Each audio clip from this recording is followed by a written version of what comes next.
ये दोनों ये एक तरह से सॉल्व शीट हुई हुई है, लेकिन नहीं नहीं सॉरी, इसको डिलीट नहीं करना, ठीक है, इसको ऐसे ही रहने दें। ये हम सॉल्व शीट इसको सॉल्व करना है, ठीक है। तो हम फर्स्ट अपनी फ़ाइल को ओपन कर रहे हैं, एक्सट्रैक्ट टेक्स्ट देन वीलुकअप। हमारे पास इसके अंदर सिनेरियो इस तरह से 3 शीट्स अवेलेबल हैं। आप सब अगर शीट्स को देख रहे हैं तो पहली शीट का नाम कस्टमर्स है, उसके अंदर कस्टमर के कोड अवेलेबल हैं। सेकंड शीट हमारे पास है कंट्रीज़ की, उसके अंदर कंट्री का कोड और कंट्री के जो फुल नेम है, कंट्री के एब्रीवेशन और उनका जो फुल नेम वो अवेलेबल है, ठीक है, short name and full name. Third जो है बिजनेस सेक्टर, बिजनेस सेक्टर की इंफॉर्मेशन का बिजनेस सेक्टर कोड और उस बिजनेस सेक्टर का क्या नाम है, वो एनर्जी सेक्टर है, वो ट्रांसपोर्टेशन है, वो मीडिया सेंटर है, जो भी है, जो भी जिस भी सेक्टर से बिलोंग करता है उस सेक्टर की इंफॉर्मेशन अवेलेबल है। अच्छा, करना क्या है हमारे पास, अगर हम अपने कस्टमर कोड को और से देखें तो हमारे कस्टमर कोड के अंदर कंट्रीज़ की इंफॉर्मेशन और जो बिज़नेस सेक्टर की इंफॉर्मेशन है वो छुपी हुई है। जो फर्स्ट 5 डिजिट, अगर हम पहले कस्टमर की बात करूं तो शायद फर्स्ट 5 डिजिट जो है वो उस कस्टमर का अपना कोड है। उसके बाद के दो जो 2 डिजिट्स आ रहे हैं वो जैसे यूके लिखा हुआ है वो इसका कंट्री कोड है, और जो लास्ट 4 डिजिट्स हैं वो क्या है, वो इसका बिजनेस सेक्टर कोड है। तो पहले तो मुझे इसमें से एक्सट्रैक्ट करना है, अपना बिजनेस सेक्टर कोड अलग करना है इस आईडी के अंदर से, और उसका कस्टमर कोड अलग करना है, और फिर उसको लुकअप करना है कि ये जो कस्टमर कोड है, ये जो कंट्री कोड है, ये किस कंट्री से बिलोंग कर रहा है, और ये जो बिज़नेस सेक्टर कोड है वो किस बिज़नेस सेक्टर से बिलोंग कर रहा है। एक इन्फॉर्मेशन है जो कि हिडन है, छुपी हुई है, आपको उसमें से एक्सट्रैक्ट करना है, उसमें से निकालना है, सही है। जैसे कि प्रोडक्ट की पूरी एक डिस्क्रिप्शन आपको दी हुई होती है, अगर आप किसी भी डिपार्टमेंटल स्टोर पे जाएं तो वो उनके पास जो प्रोडक्ट होती है उसमें प्रोडक्ट का कंपनी नेम, प्रोडक्ट का नेम, प्रोडक्ट का साइज़ और इसकी कितने ग्राम है, और सब एक साथ लिखा हुआ होता है। तो अगर आपको कोई ऐसा डेटा मिल जाए और आपको बोला जाए कि इसमें से प्रोडक्ट की क्वांटिटी अलग कर लें और प्रोडक्ट की कंपनी और प्रोडक्ट की कैटेगरी और सब कैटेगरीज अलग अलग कर लें, तो आपको डेटा को एक्सट्रैक्ट करना पड़ेगा, क्योंकि अभी जो इन्फॉर्मेशन तो आपको मिली भी है लेकिन वो इस फॉर्म में नहीं मिली हुई कि जिस फॉर्म में आप उसको यूज़ कर सकते हैं। तो आपको इन्फॉर्मेशन को अपने हिसाब से इस फॉर्म में कन्वर्ट करना है ताकि आप उसको यूज़ कर सकें, ठीक है। तो मुझे यहाँ पर जो है कंट्री कोड और बिजनेस सेक्टर कोड अलग करना है। किसी के पास आइडिया है कि अगर ये काम को करना होगा तो हम कैसे करेंगे एक्सेल के अंदर, अगर कोई एक्सेल पहले से यूज़ करता हुआ आ रहा है। अब ये जो हमारे पास कस्टमर कोड्स हैं ये बेसिकली हमारे पास टेक्स्ट फॉर्म के अंदर अवेलेबल हैं, क्योंकि इसके अंदर कुछ न्यूमेरिक वैल्यूज़ भी हैं और कुछ अल्फ़ा न्यूमेरिक करैक्टर्स भी हैं। तो ये एक कंप्लीट एक अल्फ़ा न्यूमेरिक आपके पास एक करैक्टर मौजूद है, ठीक है, मतलब आप इसको टेक्स्ट कह सकते हैं। ये आपके पास एक टेक्स्ट मौजूद है, जैसे कि आपका एड्रेस, घर का एड्रेस, जिसके अंदर आपका सेक्टर, आपका हाउस नंबर सब इन्वॉल्व होता है, वो एक टेक्स्ट फॉर्म में होता है। इस तरह ये भी एक टेक्स्ट है, ये सिर्फ नंबर नहीं है। आप इसके ऊपर डिफरेंट फार्मूलाज लगा सकते हैं जो कि आपको टेक्स्ट माइनिंग में हेल्प आउट कर सकते हैं। तो टेक्स्ट माइनिंग की करने के लिए आप जो फार्मूलाज एक्सेल के अंदर यूज़ कर सकते हैं, वो सबसे पहले तो ये कि आप इसकी लेंथ चेक कर सकते हैं। लेंथ क्या होती है, आप LEN लेंथ लिखें, एंटर करें, तो ये आपको आपका आपके कोड की लेंथ बता देगा, यानी कि आपका कोड कितने डिजिट्स के ऊपर डिपेंड करता है, उसमें कितने करेक्टर्स आ रहे हैं। सही, मैंने फॉर्मूला लगाया है LEN लेंथ का जो फॉर्मूला है, जूम भी कर दें,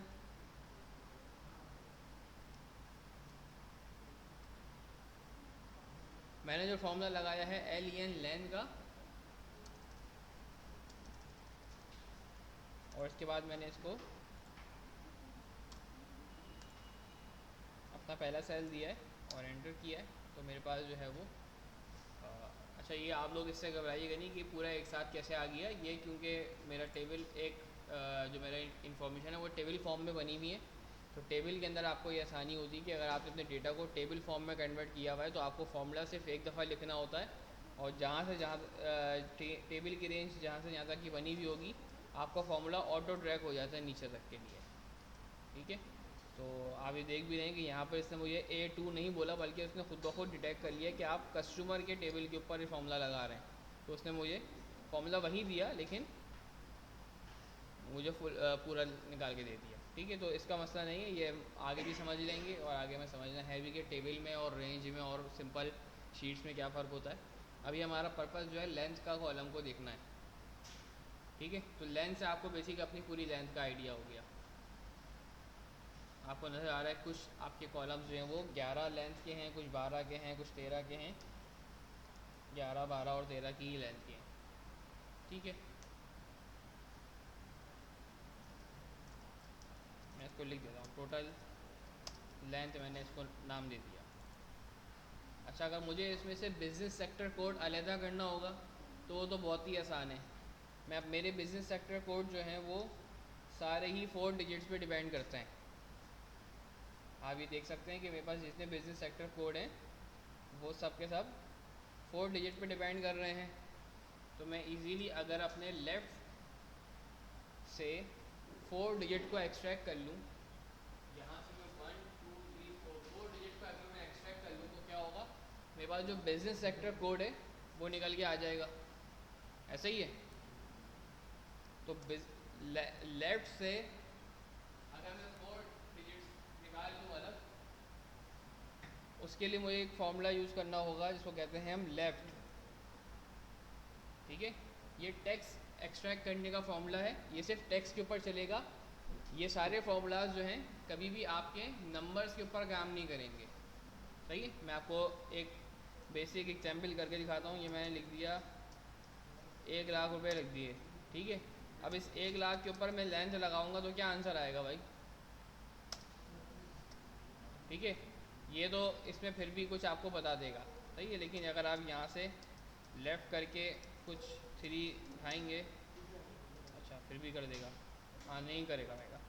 मैंने लेफ़्ट से 3 बोला है तो उसको 0 0 उठाना चाहिए था, उसने 100 उठा दिया। 100 कुछ मैटर नहीं करता। तो एक्चुअल में ये फॉर्मूला जो है वो आपके टेक्स्ट की एक्सट्रैक्शन के लिए यूज़ होता है। न्यूमेरिक वैल्यूज़ के ऊपर आप लेंथ कभी नहीं निकालेंगे। आप क्या करेंगे, न्यूमेरिक की लेंथ मालूम होगी आपको, खुद वो डिजिट्स आपको थाउजेंड्स, मिलियन, हंड्रेड्स में काउंट कर रहे होंगे, तो आपको उसकी लेंथ निकालने का पर्पस समझ में कोई मसरफ बनता नहीं है। लेफ़्ट आपसे 2 आर्ग्यूमेंट ले रहा है। पहला तो आपसे बोल रहा है कि मुझे टेक्स्ट दो। ठीक है, टेक्स्ट कौन सा है, पहले मैं इसको टेक्स्ट बताता हूँ कि मेरा टेक्स्ट जो है वो मेरा ये कॉलम है। सेकंड आर्गुमेंट मुझसे बोल रहा है कि नंबर ऑफ करेक्टर्स, लेफ्ट से कितने करेक्टर्स आपको चाहिए। तो लेफ्ट से मुझे कितने करेक्टर चाहिए भाई? 4 चाहिए। मैं यहाँ 4 लिख कर ब्रैकेट क्लोज कर देता हूँ और एंटर कर दूँ। ठीक है, अच्छा सॉरी, मैं क्योंकि मैं लेफ्ट और राइट में सब उल्टा हुआ है। ओ, मुझे अपना वो लेफ्ट लग रहा था तो यहाँ पर राइट लेना था। तो लेफ़्ट राइट का मसला ये अक्सर हो जाता है। आप लोग भी शायद कंफ्यूज हो रहे होंगे लेफ़्ट क्यों बोल रहे हैं बार बार। ठीक है जी, तो हम एक्चुअली हमें राइट से करेक्टर उठाने, राइट से 4 लेने, तो हम राइट और अपना टेक्स्ट और राइट से 4 डिजिट्स और एंटर, और आपके ये पूरा फॉर्मूला ऑटो ट्रैक हो गया और आपके राइट से 4 करेक्टर्स निकल कर आ गए। ठीक है, ये आपके क्या आ गया, बिजनेस सेक्टर कोड आ गई है।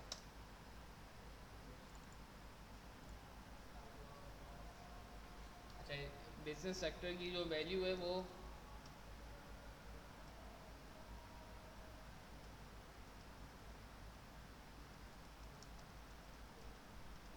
ये एक्चुअल बिजनेस सेक्टर क्या है ये आप लोग खुद निकाल लेंगे बाय यूजिंग VLOOKUP। अब आ जाते हैं कंट्री कोड के ऊपर।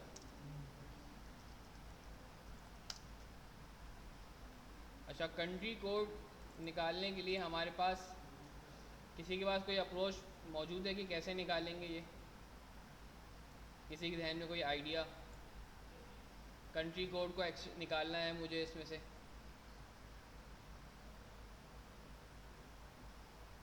नहीं, क्या नाम है तुम्हारा दोस्त इसने निकाला हुआ है? आ जाए। क्या नाम क्या है? दाइम। दाइम ने ये सवाल, ये प्रॉब्लम सॉल्व कर ली है, वो आपसे शेयर कर रहे हैं अपने मेथड के थ्रू कि कैसे करना है, और फिर मैं इसको समझा देता हूँ कि करना क्या है।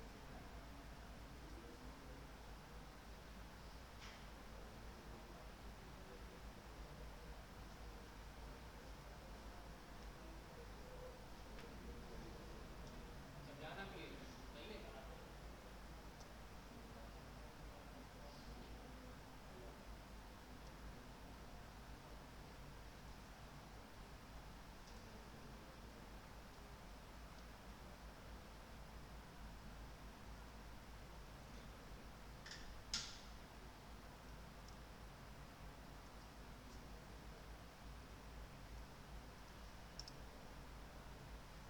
सबसे पहले हमने इसमें लेफ़्ट लगाया, ओ पहले राइट लगाया, उधर से हमने 6 उठा लिया।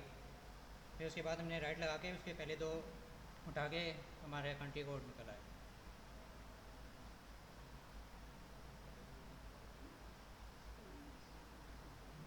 समझ में आ गया आपको?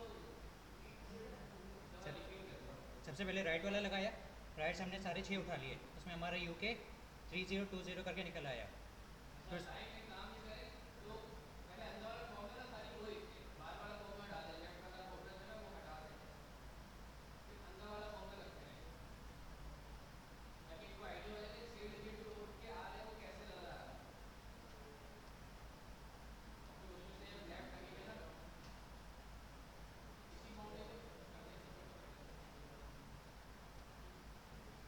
ये 2 फॉर्मूला लाइन में लगाए थे कि इन दोनों को जो है ना अलग अलग करके दिखा रहे हैं इसमें। अभी सिंपल ये राइट लगा के दिखा रहे हैं कि सिर्फ राइट से क्या होता है। देखिए हमने राइट से 6 डिजिट को एक्सट्रैक्ट कर लिया, नहीं? तो राइट साइड से जब 6 डिजिट एक्सट्रैक्ट हुए तो यूके 3020, हमें पता था कि हमारा जो कस्टमर बिजनेस सेक्टर कोड है वो भी 4 डिजिट का है, और जितने भी कंट्रीज कोड है वो भी 2 डिजिट के ऊपर है। तो अगर मैं राइट साइड से 6 डिजिट को एक्सट्रैक्ट कर लूँगा तो मैं वहाँ तक आ लूँगा जहाँ तक का मुझे चाहिए, क्योंकि उसके बाद के जितने भी फैक्टर्स हैं वो सब कंज्यूमर कोड को रिप्रेजेंट करते हैं। तो अब जब मेरे पास वो इन्फॉर्मेशन आ गई जिसके अंदर कस्टमर कोड और जिसके अंदर बिजनेस सेक्टर कोड और कंट्री कोड दोनों अवेलेबल है, तो अब मैं इसी के ऊपर मैं लेफ्ट साइड से अगर 2 करेक्टर एक्सट्रैक्ट कर लूँगा तो मेरे पास सिर्फ वो चीज़ निकल कर आ जाएगी जो मुझे चाहिए था। करें करें उसके ऊपर करें।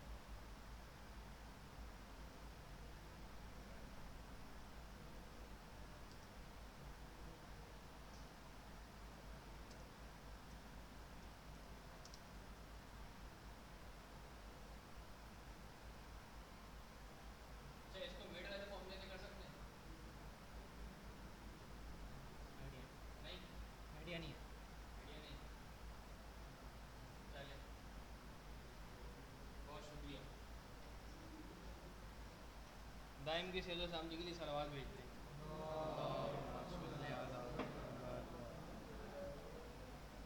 अच्छा, ये समझ में आ गया कि हमने कैसे किया और फिर कैसे इन्फॉर्मेशन निकाली। मैं आपको अलग अलग करके समझ, देखिए हमने पहले किया ये कि हमने राइट साइड से 6 करेक्टर्स को एक्सट्रैक्ट करवाया। पहले हमने 4 राइट से 4 को एक्सट्रैक्ट करवाया था तो हमारे पास सिर्फ 3020 आ गया। अब हमने राइट से 6 करेक्टर को एक्सट्रैक्ट करवाया तो 3020 और यूके तक पूरा आ गया। हमें चाहिए फर्स्ट 2 डिजिट, इस आंसर के फर्स्ट 2 डिजिट चाहिए। पहले क्या था, ये वैल्यू छुपी हुई थी बीच में, तो इसको निकालना मुश्किल था, क्योंकि अगर इसको लेफ़्ट से निकालते तो क्या मसला आता कि कभी यहाँ पे 5 डिजिट आ रहे थे, कभी यहाँ पे 6 डिजिट आ रहे थे, कभी यहाँ 7 डिजिट आ रहे थे। तो मसला ये आ रहा था कि हम फिक्स नहीं कर पा रहे थे कि हम कैसे बताएं कि किस पोजीशन के बाद से तुम्हें काटना है। सही है? तो हम यहाँ से नहीं उसको कट कर सके, बल्कि हमने लेफ़्ट साइड से कट कर लिया, क्योंकि राइट साइड से हमारी पोजीशंस क्लियर थी। शुरू के 4 डिजिट जो है राइट साइड से, और हमारे पास बिजनेस सेक्टर कोड थे वो फिक्स थे, वो 4 डिजिट के ही थे।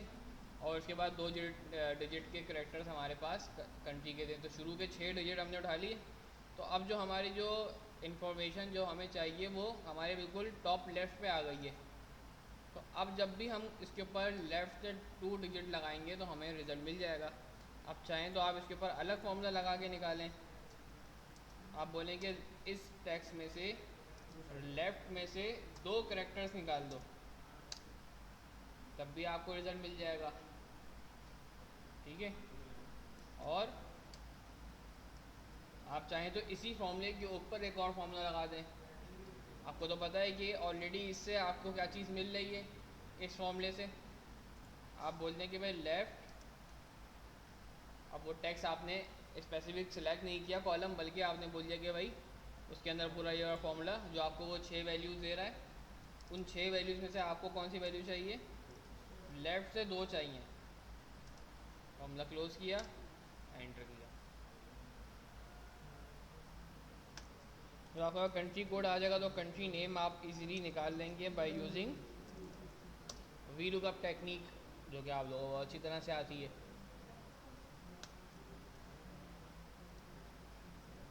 तो शायद आप लोगों को दूसरी शीट से वी लुकअप लगाने में मसला हो रहा है। अब तक हमने जितना ही वी लुकअप लगाया था वो सिमिलर शीट के ऊपर रहते हुए लगाया था।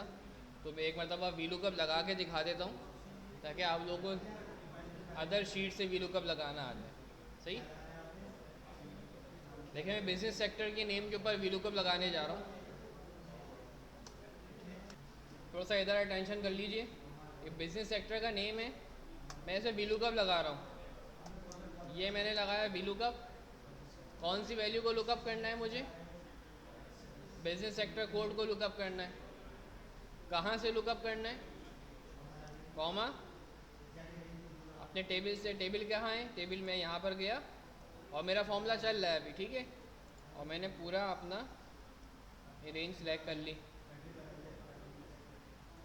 ठीक है। देन कॉमा, सेकंड वैल्यू और एग्जैक्ट मैच 0, एंटर कर दिया और मेरे पास ये बिजनेस सेक्टर के नेम यहाँ पर खुद ब खुद रिफ्लेक्ट करने लगे।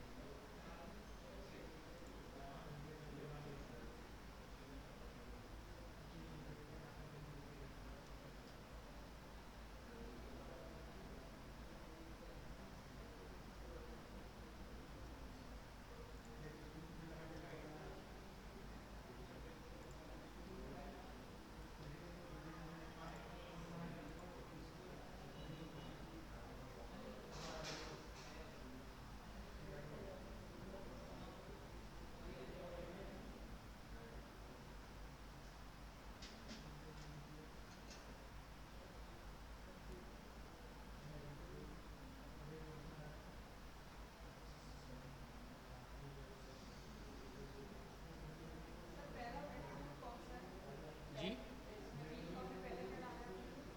सॉरी, बिजनेस सेक्टर कोड में तो ये। ठीक है। अब इसको लुकअप कर लें आप। ठीक है। फिर देन ये वाला फॉर्मूला यूज़ किया है हमने कंट्री कोड निकालने के लिए, और फिर कंट्री नेम निकाल लेंगे हम। इसको वी लुकअप के थ्रू निकाल लेंगे। है ये अपने करेक्टर्स को एक्सट्रैक्ट कर लिया और उनकी वैल्यूज़ को लुकअप कर लिया। स्ट्रिंग जो हमारे पास टेक्स्ट वैल्यूज़ हैं उसके लिए हमने 2 फार्मूलाज तो देख लिए। टोटल लेंथ का फार्मूला देख लिया, लेफ़्ट का राइट का फार्मूला देख लिया और लेफ़्ट का फार्मूला देख लिया।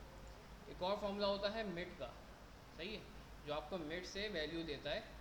मिड का फार्मूला क्या काम करता है, वो बोलता है मिड कौन सा करेक्टर चाहिए, टेक्स्ट दो, आपने उसको टेक्स्ट दे देंगे और टेक्स्ट के बाद जो है आपको बोलता है नंबर ऑफ़ करेक्टर्स, कितने करेक्टर्स आपको स्टार्ट नंबर कहाँ से स्टार्ट करना है। तो आप बता देंगे इसको कि मैं स्टार्टिंग नंबर लेट सपोज 5 से स्टार्ट करो। और कितने करेक्टर लेकर आओ, 3 करेक्टर्स लेकर आओ। तो आपको 5th करेक्टर से ये स्टार्ट करेगा 1 2 3 4 5 और 5 के बाद से 3 करेक्टर लेकर आ जाएगा। ठीक है, ये काम करता है मिड। तो अगर आपकी कोई ऐसी कंडीशन है कि जिसमें आपको पता है कि आपको कहाँ से करेक्टर उठाना है, अभी तो मसला है कि हमारे पास जो कस्टमर कोड है वो उसकी लेंथ फिक्स नहीं है, कोई 5 कोड का कस्टमर है, कोई 6 कोड का कस्टमर है, तो हम यहाँ पे मिड नहीं लगा सकते। हाँ, एक तरह से मिड लगा सकते हैं। वो मिड लगाने के लिए हमें करना ये होगा कि हमें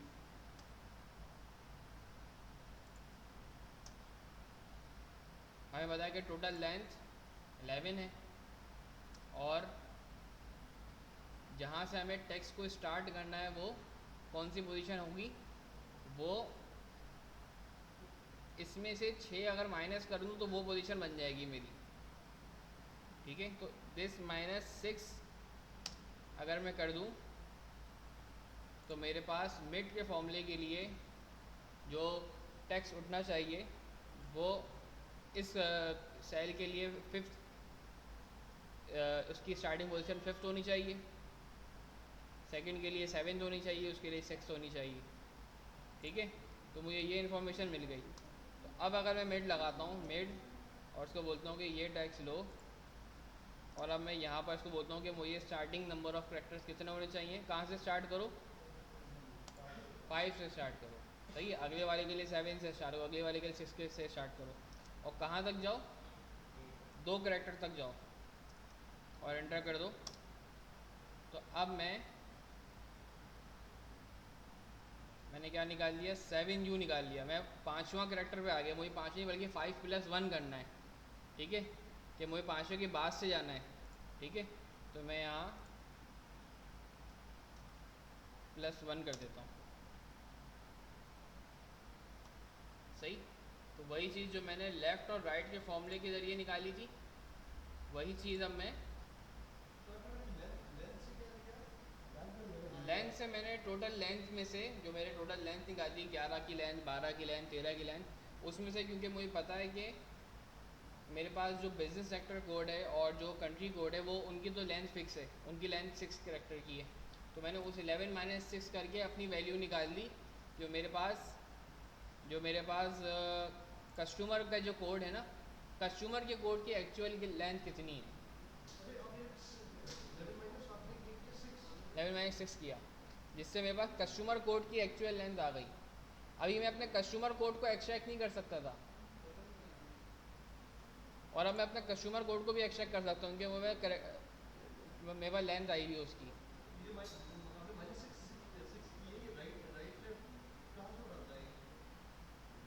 ये सिंपल माइनस कर रहा है, ये टोटल टोटल नहीं, ये करेक्टर तो उठा ही नहीं रहा ना, ये आपके टोटल लेंथ में से उसकी लेंथ माइनस कर रहा है, नंबर्स बता रहा है कि आपके कितने करेक्टर बन जाते हैं। ठीक है, ये बता रहा है कि आपके अगर इस पूरी लेंथ में से 6 लास्ट की 6, मैं वो लास्ट की 6 माइनस करूँ, जो भी शुरू की 6 माइनस करूँ, जब भी मैं 6 माइनस कर दूंगा तो ये इसके करेक्टर इतने बन जाएंगे। सही है, तो मुझे पता है कि लेफ़्ट से 6 अगर मैं माइनस कर दूंगा तो मेरे पास जो करेक्टर्स की लेंथ बचेगी वो 5 की बचेगी। ठीक है, यहाँ 7 की बचेगी, यहाँ 6 की बचेगी। तो मैंने वहीं से +1 करते हुए उसके बाद वाले से 2 उठा के अपना मिड का फॉर्मूला ही बना दिया। सही, अच्छा, ज़रूरी नहीं है कि आपको सारे फॉर्मूले, अगर आप एक अप्रोच को, एक काम को एक अप्रोच के ज़रिए कर रहे हैं तो ये काफ़ी है।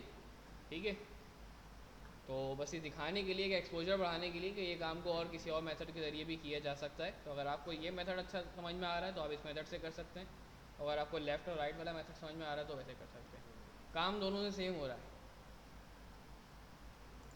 ठीक है जी, तो ये मैंने फ़ाइल यहाँ बंद करी और इसको भी हटा देता हूँ। कंट्री नेम आप लोग ऑलरेडी निकाल लेंगे, और इस फाइल को सेव कर देते हैं और इस फाइल को क्लोज़ कर देते हैं। इस फाइल को क्लोज़ करने के बाद आप बेसिक पिवट टेबल की फ़ाइल खोल लें।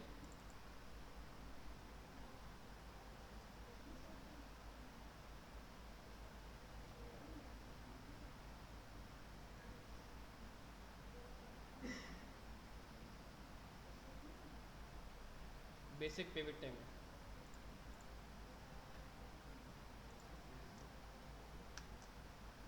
थोड़ा सा इंट्रोडक्शन पिवट टेबल के हवाले से। पिवट टेबल क्या होता है, अगर आप में से किसी को आइडिया है what is pivot table? Graph तो अलग चीज़ है, अभी तो पिवट टेबल एक अलग कॉन्सेप्ट है।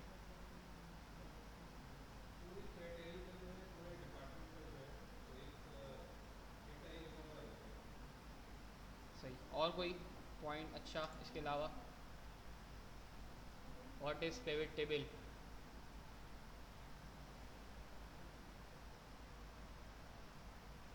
जी नहीं, ग्रुप करने के लिए, राइट, समरी बनाने के लिए। सही सही सही सही। आपका डेटा जो इस वक्त मौजूद है ये किसी न किसी लेवल के ऊपर आपको मिला हुआ है, सही है। वो चाहे डेट वाइज आपको दिया हुआ होगा, वो कस्टमर वाइज दिया हुआ होगा, सही है। आपने इससे पहले वर्किंग की थी, कस्टमर वाइज आपने पेरोल निकाला था, ठीक है, सैलरीज बनाई थी अपने एम्प्लॉय वाइज, कस्टमर वाइज उनका आपने कमीशन बनाया था, और डिफरेंट आपने वर्किंग की थी। मंथ वाइज आपने उनके अपने एक्सपेंस निकाले थे, सम वगैरह के फॉर्मूले लगाए थे, सम इफ काउंट इफ वगैरह लगाया था, ठीक है। ऑर्डर वाइज आपको डेटा मिला था कि कॉफ़ी के कितने ऑर्डर्स आए थे, उसकी कितनी सेल की थी। अभी जो डेटा आपके पास मौजूद है वो डेली बेसिस के ऊपर डेटा अवेलेबल है आपको। ये एक सेल्स डेटा है, ये भी सेल्स डेटा, क्योंकि बहुत आसान होता है, हर एक बंदे की आसानी समझ में आ जाता है। क्योंकि अगर हम किसी एचआर या किसी और सोर्स के ऊपर जाते हैं तो वो हर एक की अलग अलग डोमेन होती है, लेकिन सेल्स ऐसा एक डोमेन है कि जिसमें जो हर बंदे को इजीली समझ में आ जाता है। तो ज़्यादातर जो ट्रेनर्स होते हैं वो सेल्स डेटा से ही एग्जाम्पल्स लेके समझा रहे होते हैं। तो ये सेल्स डेटा है, किस डेट को कौन सा कस्टमर किस प्रोडक्ट को लेके गया, कौन सी प्रोडक्ट उसने परचेज़ की है, और किस सेल उसका सेल रिप्रेजेंटेटिव कौन था जिसने उसको प्रोडक्ट बेची है, सेल रिप्रेजेंटेटिव जो था उसका, और क्या वैल्यू थी उस प्रोडक्ट की। तो ये डेली बेसिस के ऊपर जो आपके कस्टमर्स आ रहे हैं ये उनका डेटा है, ठीक है। अच्छा, आपसे साइड में 5 क्वेश्चन लिखे हुए ये पूछे जा रहा है। अब आप थोड़ा सा सोचें कि आप एक एनालिस्ट हैं, अपनी फील्ड के एक्सपर्ट हैं, सही, अपनी कंपनी के एग्जीक्यूटिव हैं, अपने कंपनी के प्रेसिडेंट हैं, और आपसे आप अपनी कंपनी का करंट स्टेटस देखना चाहते हैं। तो आप कभी भी अपने एम्प्लॉयज़ से ये तो बोलेंगे नहीं कि मुझे रोज़ाना का डेटा ला के दो, सही है। बल्कि आप क्या बोलेंगे, भाई टोटल आज मैंने कितनी सेल करी वो बताओ, सही है, टोटल मेरे पास कितने कस्टमर्स हैं वो बताओ। ये बोलेंगे कि भाई आज मुझे पूरा डेटा ला के दो, मैं खुद सब निकाल के देखूंगा, ये तो आप बोलेंगे नहीं भाई, आपने उसको क्यों रखा हुआ है, सही। तो वर्किंग वो करेगा, रिजल्ट्स आपसे शेयर करेगा, आप एक्सपर्ट हैं, आप रिजल्ट की बेसिस के ऊपर कंपनी के फ्यूचर को डिसाइड करेंगे कि मुझे क्या करना है और क्या नहीं करना। एग्जीक्यूटिव्स को, सीनियर्स को, मैनेजर्स को, सीनियर मैनेजर्स को हमेशा समरी दिखाई जाती है, और वो समरी के बेसिस के ऊपर आगे की डायरेक्शन को सेट करते हैं। तो देखा जाए तो यहाँ पर भी बिजनेस से रिलेटेड कुछ क्वेश्चन लिखे हुए हैं। पहला question, how many customer do we have for each product? हर प्रोडक्ट के लिए मेरे पास कितने कस्टमर्स हैं, या इसको और आसान बोलूँगी, हर प्रोडक्ट मेरे पास जो है वो कौन कौन से कस्टमर्स, कितने कस्टमर जो है वो लेके गए, सही है।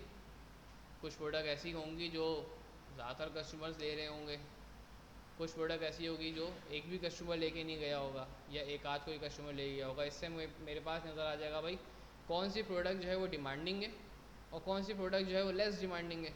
ऐसी फाइंड करूँगा ना मैं, जिस प्रोडक्ट में मेरे कस्टमर्स का इंटरेस्ट ज़्यादा होगा, कस्टमर सबसे ज़्यादा वही बाय कर रहे होंगे, सही है। तो मैं यहाँ से ये फाइंड करने जा रहा हूँ कि मेरे पास कौन सी ऐसी प्रोडक्ट है जो कस्टमर को ज़्यादा सेटिस्फाई कर रही है, और कौन सी ऐसी प्रोडक्ट है कस्टमर को लीस्ट सेटिस्फाई कर रही है। तो मैं इस डेटा को ट्रांसफॉर्म करूँगा इस फॉर्म के अंदर कि मैं ये इन्फॉर्मेशन निकाल सकूँ, सही है। हमारा मकसद कभी भी ये, अभी कोई स्टूडेंट क्वेश्चन पूछ रहा है कि हम कैसे पता चलेगा कि ये सारे क्वेश्चन हैं उनको रियल वर्ल्ड में कैसे काम करेंगे।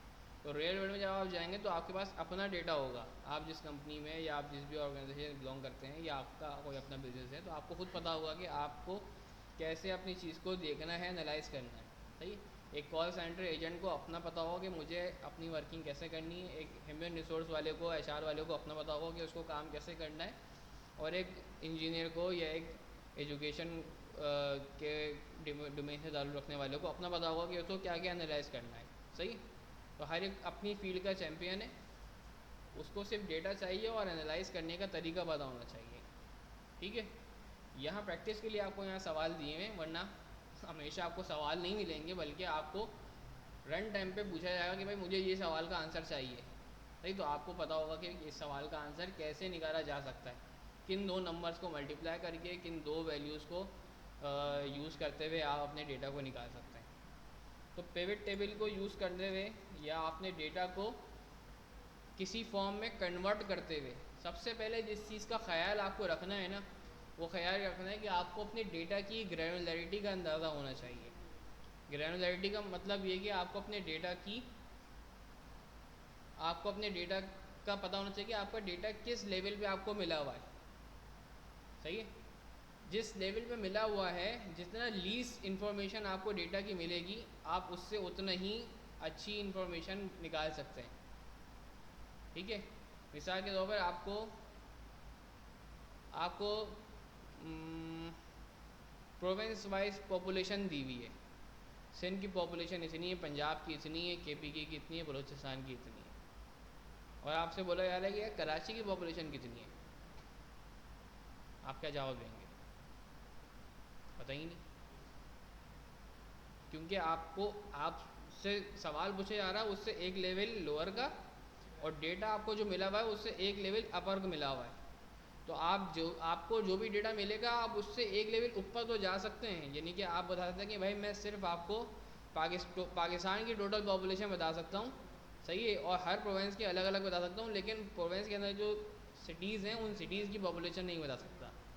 लेकिन यही डेटा अगर आपको सिटी वाइज मिला हुआ होगा, तो फिर आप सिटी वाइज भी बता सकते हैं, प्रोविंस वाइज भी बता सकते हैं, और कंट्री वाइज भी बता सकते हैं। ठीक है। और फिर वही सवाल पे अगर आपसे हो जाए कि यार वो डिस्ट्रिक्ट वाइज बता दो, तो बोलेंगे यार सॉरी डेटा नहीं है मेरे पास अवेलेबल। तो डेटा जितना ग्रैनुलर होगा, जितने level of information, least level of information मिला होगा आपको, डिस्ट्रिक्ट और डिस्ट्रिक्ट के अंदर गोट, और गोट के अंदर विलेज में होते हैं मौजा, उतनी क्या क्या डिस्ट्रिक्ट इनके छोटे छोटे बने हुए होते हैं, ज़िले और बहुत सारी चीज़ें। तो वो उन सब के ज़रिए अगर आपको डेटा मिला होगा, तो आप वहाँ से सारी तरह से आप अपर लेवल पे जा सकते हैं, लेकिन ऊपर से आप नीचे कभी भी नहीं आ सकते। सिमिलरली अगर आपको इन्फॉर्मेशन मिली ईयरली है, तो आप कभी उसे मंथली एनालिसिस नहीं निकाल सकते। सही। मंथली मिली हुई है तो डेली एनालिसिस नहीं निकाल सकते। मंथली तो क्वार्टरली या ईयरली तो निकाल सकते, लेकिन डेली नहीं निकाल सकते। तो आपको ये जानना ज़रूरी है कि आपका डेटा किस लेवल ऑफ इंफॉर्मेशन पे आपको मिला हुआ है। ठीक है। फिर आपको ये पता होगा कि आपके कस्टमर्स जो हैं वो ज़ाहिर बार बार रिपीट हो रहे हैं। तो जब भी कभी यहाँ पर आप अपने कस्टमर का काउंट करेंगे, तो क्या होगा? मैं आपसे पूछूंगी आपके पास टोटल कितने कस्टमर्स हैं, आपने कहा 1 मिनट में बता दूंगा, ये सारे कस्टमर मेरे पास हैं 50 कस्टमर्स। 50 कस्टमर है हमारे पास? नहीं भाई, 50 तो डेटा पॉइंट्स हैं आपके पास, कई कस्टमर तो बार बार आपके पास आए होंगे। ठीक है। तो अब क्योंकि हम बात कर रहे हैं डेटा से, डेटा की फॉर्म चेंज करने जा रहे हैं, तो डेटा की फॉर्म चेंज करने से पहले हमें उसको पूरे डेटा को समझना ज़रूरी है कि डेटा हमारे पास मौजूद किस फॉर्म में। जिस फॉर्म में डेटा मौजूद होगा उसकी कन्वर्जन के टाइम पर हम ख्याल रखेंगे कि हम जब उसको कन्वर्ट कर रहे हैं तो उसके अंदर वही सारी वैल्यूज़ यूज़ करें कि नहीं करें, या उसकी इन्फॉर्मेशन निकालने के लिए सही तरह से वर्किंग करें ताकि वो इन्फॉर्मेशन निकल सके। ठीक है। और कोई आपसे पूछे कि भाई कितनी प्रोडक्ट है, आपने 50 प्रोडक्ट नहीं, 50 प्रोडक्ट थोड़ी भाई, फार्म हाउस आपके सामने नजर आ रहा है, 1 दफ़ा 2 दफ़ा 3 दफ़ा 4 दफ़ा तो यही रिपीट हो गया। सही। इस तरह सेल रिप्रेजेंटेटिव भी आपके पास बहुत सारे नहीं होंगे, 50 थोड़ी होंगे, बहुत कम होंगे, 8-9 होंगे। ठीक है। तो डेटा की ग्रैनुलरिटी को समझना ज़रूरी है।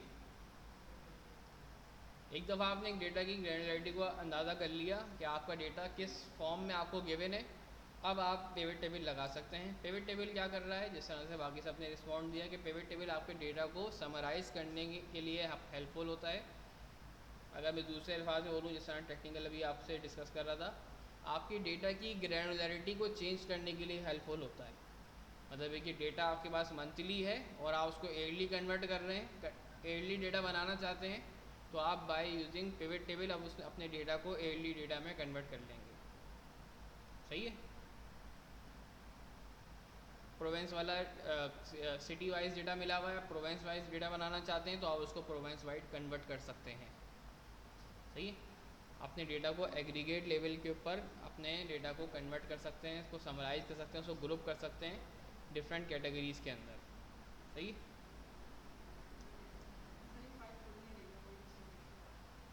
ये फाइल भी मैं अपलोड कर दूँ ताकि आपके पास खुल जाए, यूज़ कर लें। How many customer do we have for each product, हर प्रोडक्ट के पास, हर प्रोडक्ट पर कितने कस्टमर्स आए हैं हमारे पास। इस सवाल का जवाब देने के लिए मैं अपने डेटा को पिवट टेबल में कन्वर्ट करूँगा। पिवट टेबल में कन्वर्ट करने के लिए पहले मैं अपने पूरे डेटा को सिलेक्ट करता हूँ। ठीक है। पूरे डेटा को सिलेक्ट करने के लिए आप पूरे डेटा को के सारी रॉज और सारे कॉलम को सिलेक्ट कर लें। सही है। तो तरीका यही है कि आप कंट्रोल और शिफ्ट दबाएंगे और जब लेफ़्ट की राइट की दबाएंगे तो आप फिर सबसे लास्ट वाले कॉलम तक और फिर दोबारा डाउन की दबाएंगे सबसे नीचे आ जाएंगे। ठीक है।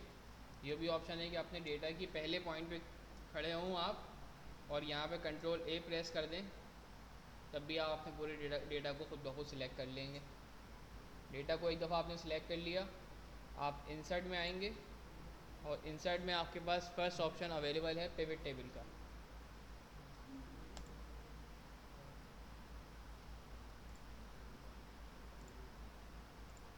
अच्छा, पिवट टेबल आपके पास ये बोल रहा है कि इसने ये टेबल रेंज सिलेक्ट कर ली है और इसका पिवट टेबल आप कहाँ बनाना चाहते हैं, एक न्यू शीट पे बनाना चाहते हैं या इसी शीट पे बनाना चाहते हैं।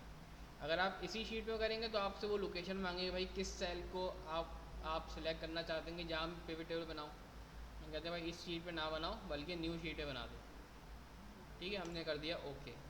जैसे ही ओके किया आपके पास एक न्यू शीट बन गई और यहाँ पर आपके पास एक पिवट टेबल का एक पेन आपके पास नज़र आ रहा है कि जिसके यहाँ पर लेफ़्ट साइड के ऊपर आपको अपने डेटा के कॉलम्स नज़र आ रहे हैं और यहाँ पे कुछ इन्फॉर्मेशन ऐड करने की जगह नज़र आ रही है।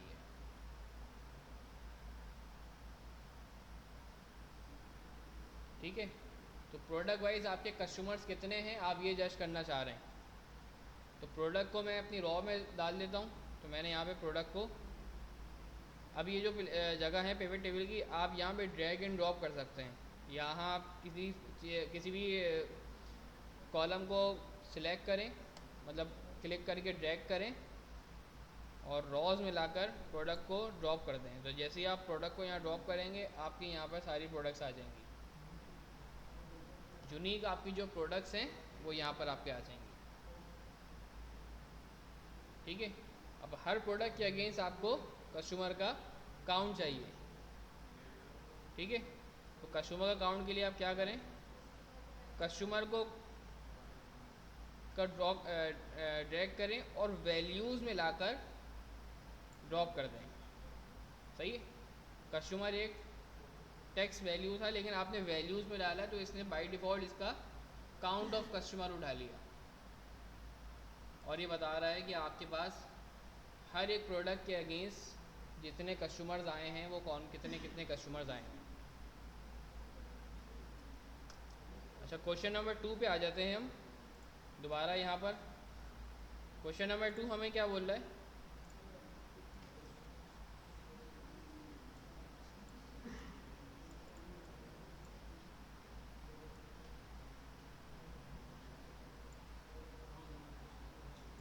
How many customers have been serve by each representative. हर एक सेल्स रिप्रेजेंटेटिव कितने कस्टमर को ट्रीट कर रहा है। सही, इधर भी सेम है। अभी आपने प्रोडक्ट वाइज कस्टमर का काउंट निकाला था, अब आपसे क्या पूछा जा रहा है, सेल रिप्रेजेंटेटिव वाइज कस्टमर का काउंट निकाल दें। ठीक है।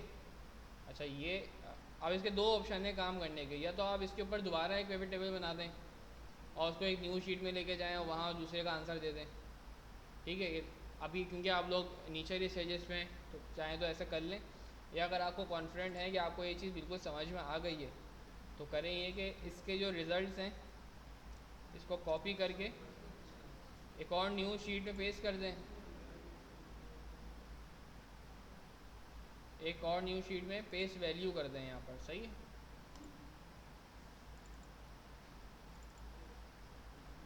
और यहाँ इसको प्रॉपर फॉर्मेट कर दें, प्रोडक्ट और काउंट ऑफ कस्टमर, और दोबारा अपनी जो शीट बनती है अब यहाँ पर आप इस पिवट टेबल के इंजन के अंदर आप अब ये हटा दें, और बल्कि ये तो ऐसा ही रहेगा, प्रोडक्ट हट जाएगा। हटाने के लिए आप इसको इधर भी साइड में फेंकेंगे ना तो ये क्रॉस से हटा देगा, सही।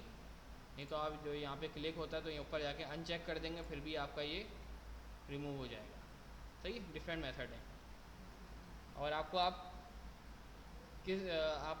किस तरह से वर्किंग करनी है, आपको सेल रिप्रेजेंटेटिव वाइज कस्टमर का काउंट दिखाना है, तो बस आप सेल रिप्रेजेंटेटिव पे क्लिक कर दें, ये ऑटोमेटिकली यहाँ पे आ जाएगा और आपका सेल रिप्रेजेंटेटिव वाइज कस्टमर का काउंट आ गया कि टोटल आपके पास जो कस्टमर्स हैं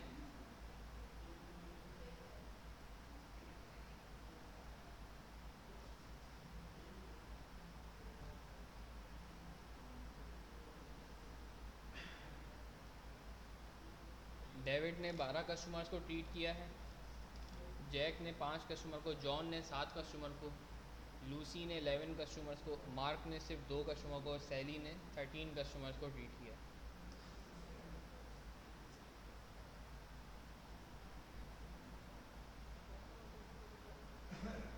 ठीक है,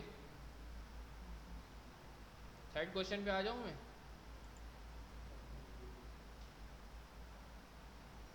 calculate daily sales value.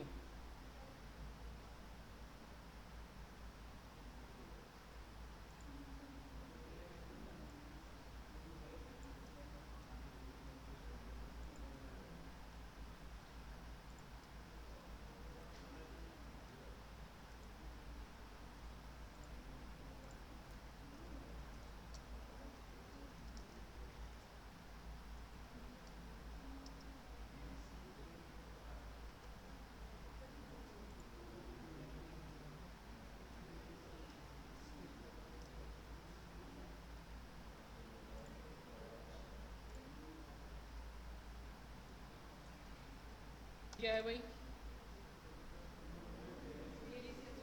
Daily sales value, daily basis के ऊपर आपकी सेल्स वैल्यू क्या चल रही है, सही। ये जो डेटा आपके पास मौजूद है ये बता रहा है कि इस डेट को ये जो कस्टमर है इसने कितनी सेल की है। तो क्या इस दिन को एक ही कस्टमर आया होगा, नहीं, इस दिन मल्टीपल कस्टमर भी आ सकते हैं। तो ये डेटा आपको डेली नहीं मिला हुआ, आपको day wise customer wise data मिला हुआ, ठीक है। तो आप जो है यहाँ पर डेली सेल्स निकालने के लिए आप क्या करेंगे, इन दोनों को हटा दें और रॉ के अंदर आप क्या डालेंगे, अपनी अब डेट का कॉलम डालेंगे, और वैल्यूज़ के अंदर आप अपनी वैल्यूज़ का कॉलम डाल देंगे, सही।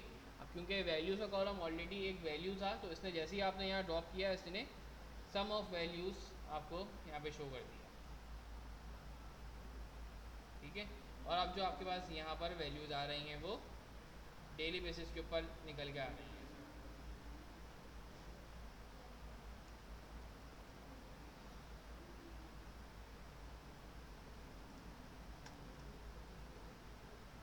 जी, क्वेश्चन नंबर 4 क्या है हमारे पास, list the name of customer,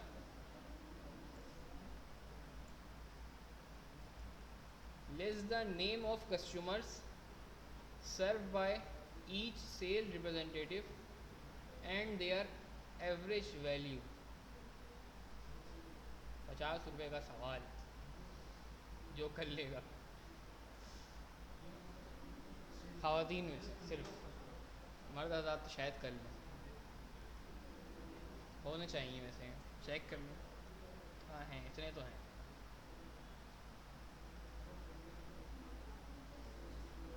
इनाम में 50 रुपये आज भी लेंगे अगर कोई ये सवाल कर लेगा।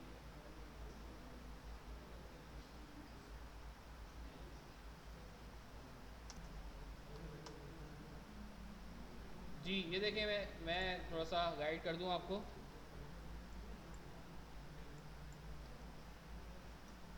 कस्टमर वाइज कस्टमर का डेटा मेरे पास रॉ में आ गया, ठीक है। सेल रिप्रेजेंटेटिव को मैं कहाँ लेके चले आऊँगा, कॉलम्स में। तो हर सेल रिप्रेजेंटेटिव का कस्टमर के साथ आपके पास लिंक यहाँ पर आ गया।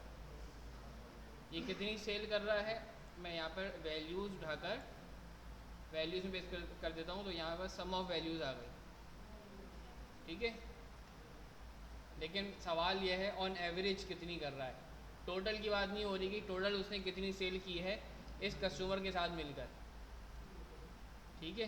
तो एवरेज करने के लिए जब आप इस वैल्यू के ऊपर इस ड्रॉप डाउन को ओपन करेंगे तो ये बाय डिफ़ॉल्ट सम वैल्यू उठा रहा है। आप यहाँ पे फील्ड वैल्यू सेटिंग में जाएं और यहाँ पर इस वैल्यू के ऊपर सम नहीं बल्कि इसके ऊपर आप एवरेज का फॉर्मूला सेट कर दें, ओके कर दें। तो अब जो यहाँ पे वैल्यूज़ आएंगी वो एवरेज वैल्यूज़ आएंगी, ठीक है। जो मैंने आपको सबसे पहले बात बताई कि वर्किंग करने से पहले डेटा को समझना बहुत ज़रूरी है, वो इसी वजह से जब डेटा समझेंगे तभी उससे सोल्यूशन निकाल पाएंगे। तो उम्मीद है कि आप लोगों को बेसिक पिवट टेबल का अंदाज़ा हो गया होगा कि पिवट टेबल क्या काम कर रहा है और कैसे आप अपने जो रॉ इन्फॉर्मेशन जो आपके पास मौजूद है कि जिससे आप तक सिर्फ डिफरेंट कॉलम इस पर बना रहे थे या इसके ऊपर डिफरेंट सम काउंट निकाल के वैल्यूज़ कर रहे थे, अब किस तरह से आप इसको इस पूरे डेटा को किसी और फॉर्म में कन्वर्ट कर रहे हैं, सही। जो आप सम इफ़ या काउंट इफ़ कर रहे थे वो भी बेसिकली एक लेवल की एग्रीगेशन ही थी, लेकिन वो आपके डेटा को ट्रांसफॉर्म नहीं कर रहा था, वो आपके डेटा में से एक स्पेसिफिक वैल्यू को एग्रीगेट करके आपको दिखा रहा था। अगर आप बोलते कि आपको सिर्फ स्पेसिफिक इस कस्टमर का ने कितनी सेल की है तो सम इफ़ आप लगा सकते हैं इसके ऊपर, सही है। काउंट करना है कि ये कस्टमर कितनी मरतबा आया तो काउंट इफ़ करके आप निकाल लेंगे। तो वो भी आपको डेटा को एग्रीगेट कर रहा था, आपके डेटा की जो इन्फॉर्मेशन है उसको कन्वर्ट करके आपको किसी और फॉर्म में दे रहा था, लेकिन वो स्पेसिफिक कर रहा था, आपके डेटा की फॉर्म चेंज नहीं कर रहा था, डेटा का जो स्ट्रक्चर है उसको कन्वर्ट नहीं कर रहा था। यहाँ आपका यही डेटा है लेकिन इसका पूरा का पूरा स्ट्रक्चर कन्वर्ट हो रहा है, ठीक है। तो इस फाइल को आप सेव कर लें और दूसरी फ़ाइल देखते हैं हमें कौन सी खोलनी है। असाइनमेंट के नाम से जो फ़ाइल है वो ओपन कर लें। करवानी तो मुझे जो है वैसे इंट्रोडक्शन टू पिवट टेबल वाली फ़ाइल थी, लेकिन जब इस फाइल को हम खोलते हैं तो इसके अंदर सारी फाइल जो है ना ऑटोमेटिकली पहले से फिल हुई हुई हैं। इसकी बेसिक मुझे फ़ाइल अपने पास मिल नहीं रही है कि जो क्योंकि किसी और स्टूडेंट्स को करवाया होगा तो वो जो फ़ाइल सेव हुई तो वो ओरिजिनली फ़ाइल सेव हो गई, इसका मुझे अब दोबारा से एक बैकअप बनाना पड़ेगा, तो वो इस वक्त अभी अवेलेबल नहीं है। तो इस फाइल को स्किप करते हुए हम पिवट टेबल वाली फ़ाइल के ऊपर आ जाते हैं। जो असाइनमेंट आपको देना था वो आज दोबारा करवाया जा रहा है, तो अब देखें आपको असाइनमेंट किस फॉर्म में दिया जाएगा।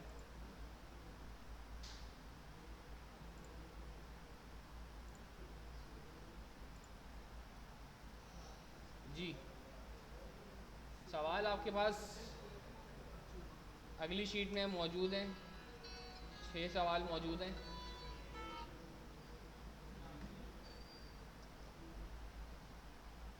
अच्छा जी, ये आपके पास डेटा सेट है, थोड़ा सा इसको भी अगर हम अपने थोड़ा सा एक इसके ऊपर नज़र देख लें, डेटा और इसके अंदर क्या क्या फील्ड मौजूद हैं। डेट आपके पास अवेलेबल है, हर डेट पे कौन सा रीजन, वो किस सिटी का रीजन है, उस रीजन का कौन सा सिटी और सिटी की कौन सी ब्रांच और उस ब्रांच का कौन सा सेल पर्सन और इसकी कौन सी प्रोडक्ट कैटेगरी क्या थी और प्रोडक्ट क्या थी और कितने यूनिट्स सोल्ड हुए हैं, यूनिट प्राइस क्या थी, सेल्स अमाउंट क्या है, ठीक है, और कैश मोड क्या है, ठीक है। ये आपको वो कंप्लीट इन्फॉर्मेशन मिली हुई है। ये भी एक सेल्स का ही डेटा है लेकिन थोड़ा सा मज़ीद आपको इन्फॉर्मेशन गिवन है। यहाँ पे आपको सेल रिप्रेजेंटेटिव किस ब्रांच से और ब्रांच किस सिटी से और वो सिटी किस रीजन से बिलोंग करता है ये भी गिवन है, और वो प्रोडक्ट जो सेल की है उस सेल रिप्रेजेंटेटिव ने वो उसकी कैटेगरी क्या है और कितने यूनिट में सेल की है और उसकी एक्चुअल उसकी यूनिट प्राइस कितनी थी, मतलब कि सिंगल यूनिट की क्या प्राइस बनती है, और उसने मल्टीपल यूनिट अगर परचेज़ किए तो कितने, टोटल उसकी सेल्स अमाउंट बन जाएगी वो भी, और कैश मोड क्या है ये भी अवेलेबल है। तो एक थोड़ा सा ग्रैनुलर डेटा है, मज़ीद इन्फॉर्मेशन आपको मिली भी है। सवालात आप लोग देख लें और इसको कर लें फिर तो खुद से। अब तो पिवट टेबल बनाना आ गया। Create a pivot table to show total sales amount by region. ये तो बहुत आसान है। रीजन वाइज आपको सेल्स दिखानी है, रीजन को रॉ में डाल दें, सेल्स टोटल सेल्स को आप वैल्यूज़ में डाल दें। सबसे आसान question. Question number 2, create a pivot table to show number of transactions by payment mode. हर पेमेंट मोड के अगेंस्ट कितनी ट्रांजेक्शन हुई है। आपके पास पेमेंट मोड यहाँ पे सबसे लास्ट में गिवन है कि पेमेंट कैश के ज़रिए हुई है या ऑनलाइन हुई है या कार्ड के ज़रिए हुई है। ठीक है जी। तो कैश के ज़रिए कितनी, आप काउंट सिंपल निकाल लेंगे, कैश वाले कितने हैं, काउंट ऑनलाइन कितने हैं, और कार्ड वाले कितने हैं। Question number 3, create a pivot table to show sales person wise total sales amount. Sale person wise total, हर सेल पर्सन के ज़रिए आपने कितना सेल्स की है, तो sale person wise total sales, ये भी बहुत आसान है। सेल पर्सन को आपने रॉ में डाला और टोटल सेल्स को आपने वैल्यूज़ में डाल दिया। Create a pivot table to calculate the average sales amount per branch. On average हर ब्रांच ने कितनी सेल की है। सही है। देखिए इस सवालात को टास्क मत समझें, इसको जो असल चीज़ें समझने की वो एज अ बिज़नेस हेड आप देख रहे हैं। क्या आपने डेटा को समझने की कोशिश कर रहे हैं कि जब आपके पास पूरा डेटा आएगा, मंथली समरी आएगी, सबसे पहले बोलेंगे, आप यही बोलेंगे ना कि भाई सबसे ज़्यादा सेल्स किस रीजन में हुई है। सही है। तो सवाल ये है, आप अपने जूनियर से आप एज आ कंपनी हेड पूछ रहे हैं कि भाई मुझे बताओ सबसे अच्छा इस दफ़ा रीजन कौन सा रहा, सबसे अच्छी सेल्स कहाँ से आई। ठीक है। सवाल ये है, देखने का दावी है कि आप मेरे रीजन वाइज एनालिसिस कर रहे हैं। फिर आप बोलेंगे भाई बताओ भाई पेमेंट मोड वाइज कौन सा सबसे अच्छा रहा, कार्ड के ज़रिए पेमेंट आई है या हमने कार्ड पे 30% ऑफ लगाया था तो कार्ड के ज़रिए आनी चाहिए थी, तो आई कि नहीं है कार्ड के ज़रिए। ठीक है। फिर आपने से बंदा कौन सा सबसे अच्छी सेल्स आने वाला है इस महीने। ठीक है। तो आप वन बाय वन करके अपने लोगों को या अपने कंपनी को ऐसे जज कर रहे हैं। आपको आपका मैनेजर बोलेगा नहीं कि भाई मुझे पिवट टेबल बना के दो कि जिसके अंदर मुझे तुम ये बना के दो। वो आपसे डायरेक्ट सवाल पूछेगा कि आपका जो है ना हर ब्रांच में ऑन एवरेज कितनी सेल होती है। आपको पता है कि इस सवाल का आंसर क्या है, कि आपको एक पिवट टेबल बना के आपको डेटा को ऐसे प्रेजेंट करना है। ठीक है। तो अगर ये सवाल ना भी मिले, अगर मैं ये सवाल नहीं भी दूँ और आपको खाली डेटा दे दूँ, तो आपको डेटा देखकर आपको इसमें से वैल्यूज़ को निकालना आना चाहिए, कि आप पहले उस डेटा को पूरा समझें कि इसमें क्या क्या इन्फॉर्मेशन है। फिर अपने आप को उस डेटा को ओनर समझते हुए कि मैं इस कंपनी का हेड हूँ, तो मैं अपने डेटा में क्या क्या देखूँगा, अपनी कंपनी को कैसे आगे मज़ीद बढ़ाऊँगा। तो ज़ाहिर है मैं ये देखूँगा कि कौन सा बंदा सही काम नहीं कर रहा, कौन सी ब्रांच अच्छी काम नहीं कर रही, किस तरह से आपका बिज़नेस ज़्यादा अच्छा ग्रो हो रहा है, किस तरह से बिज़नेस कम ग्रो हो रहा है, ऐसे ही देखेंगे ना। अच्छा, उसमें उस वक्त जो डेटा की ग्रैनुलरिटी की बात आ रही थी, तो मैंने कहा था कि डेटा की लेवल ऑफ इन्फॉर्मेशन तो देखें आप, साथ में एक चीज़ और देखें। साथ में एक चीज़ क्या देखें, अपने डेटा के अंदर ये देखें कि आपके डेटा के अंदर क्वालिटेटिव वेरिएबल्स कौन कौन से हैं और क्वांटिटेटिव वेरिएबल कौन कौन से हैं। मतलब आपके डेटा के अंदर कौन कौन से कॉलम्स ऐसे हैं कि जिसके अंदर आपके पास कैटेगरी वाइज डेटा मौजूद है, नेम्स मौजूद हैं, सिटी मौजूद है, ब्रांच से, ये सब आपके पास डेटा जो है वो क्वालिटेटिव डेटा है। इसके ऊपर एग्रीगेशन अप्लाई नहीं हो सकती, ब्रांच के ऊपर सम नहीं लग सकता, ब्रांच के नाम निकल सकते हैं, ब्रांच अकाउंट निकल सकता है सिंपल। ठीक है। लेकिन जो आपके पास क्वांटिटेटिव डेटा है जिसके अंदर वैल्यूज़ आ रही, न्यूमेरिक वैल्यूज़ आ रही है, इसके ऊपर आप मैथमेटिक्स स्टैटिस्टिक्स अप्लाई कर सकते हैं। सही है। इधर sum, max, minimum, average, variation, standard deviation, उसका स्क्वायर रूट, पता नहीं सारी हर तरह की मैथमेटिक्स उसके ऊपर लगा लें आप। ठीक है। इसके ऊपर नहीं लगा सकते, ब्रांच के नेम के ऊपर, कस्टमर के नेम के ऊपर नहीं लग सकती, लेकिन कस्टमर का नेम आपको डायमेंशन देगा और ये आपको उसकी एक्चुअल वैल्यू देगा कि अगर हम ब्रांच वाइज एनालिसिस पे जाएंगे तो ब्रांच वाइज कितनी एनालिसिस कितना नंबर बनता है, तो नंबर आपको यहाँ से मिलेगा, और जिस डायरेक्शन में आप मूव होंगे वो डायरेक्शंस आपको यहाँ से मिल रही होंगी। रीजन एक डायरेक्शन है, सिटी एक डायरेक्शन है, सेल पर्सन एक डायरेक्शन है, ब्रांच एक डायरेक्शन है, कैटेगरी प्रोडक्ट ये डायरेक्शन है, पेमेंट मोड डायरेक्शन है, सही है। और unit sold, unit price, sales amount, आपके पास डायरेक्शन नहीं बल्कि आपको एक्चुअल फैक्ट्स बताने होंगे ये इससे इन डायरेक्शंस में एक्चुअल नंबर्स क्या बनते हैं। ठीक है, ये बात क्लियर हो गई। क्वालिटेटिव डेटा और क्वांटिटेटिव डेटा फ़र्क समझ में आ गया। जिसमें सबसे आसान बात है जिसमें न्यूमेरिकल वैल्यू उसमें हो और जिसमें नॉन न्यूमेरिक वैल्यू। सही है, बेसिक लेवल पे ये समझ में आता है।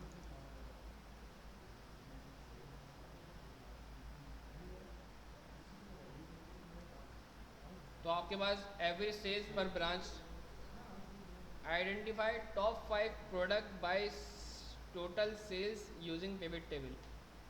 टॉप 5 प्रोडक्ट कौन सी हैं हमारी, ये निकालना है। तो एक काम करें, फर्स्ट फ्लोर तो आप लोग कर लें खुद ही, मैं फिफ्थ से आपको करवाना शुरू करता हूँ। फर्स्ट फ्लोर तो आप खुद ही अभी कर लेंगे 1 मिनट में बैठे बैठे कर लें। हमारी क्लास में ISO नॉर्थ कराची यूनिट के सदर ब्रादर काशान मौजूद होते हैं, तो इन्होंने फर्स्ट 4 क्वेश्चन कर लिए हैं और आपको यहाँ पर जो है वो इन क्वेश्चन को का आंसर करके दिखाएंगे।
पहले उसमें मालूम करना था हमें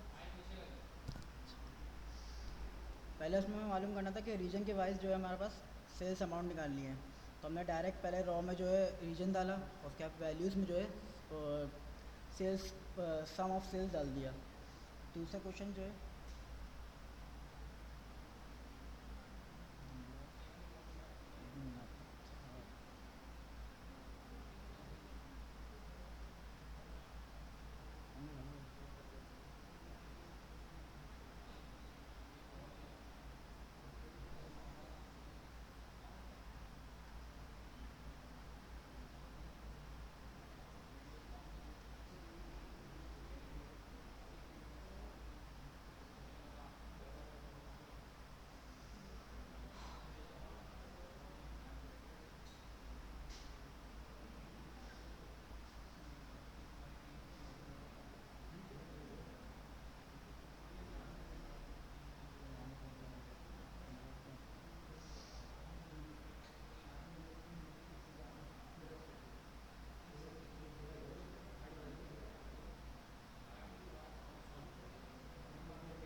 दूसरा उसमें हमें मालूम करना था कि पेमेंट मेथड पेमेंट मेथड में हमने कराई है कि हमने कार्ड कैश और ऑनलाइन के उसमें जो है रॉ में डाला इसको, और वैल्यूज़ में जो दोबारा सम की वैल्यू डाली।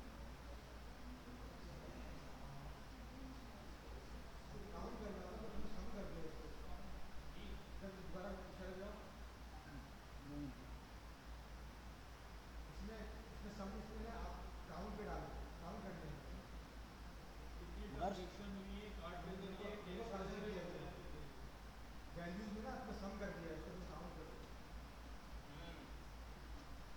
चले अभी करते हैं सही।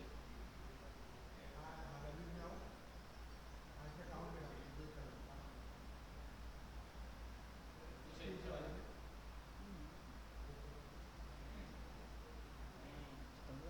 ये पता करना था कि हर एक ट्रांजेक्शन कितनी दफ़ा हुई है। कॉपी कैसे करती है?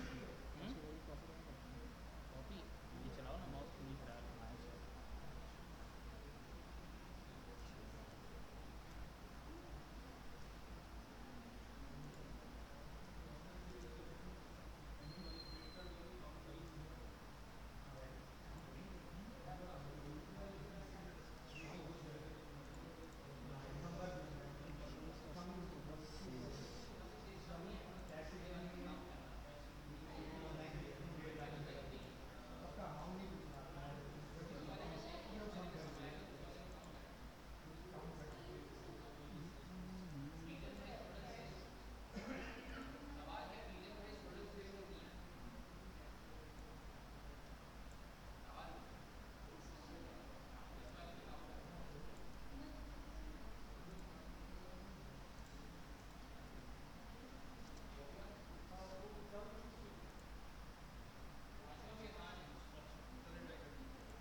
क्वेश्चन नंबर 5 में जो करना था हमें, वो ब्रांच के हिसाब से एवरेज सेल निकालनी थी। तो हमने क्या करा, उसको डायरेक्टली रॉ में जो है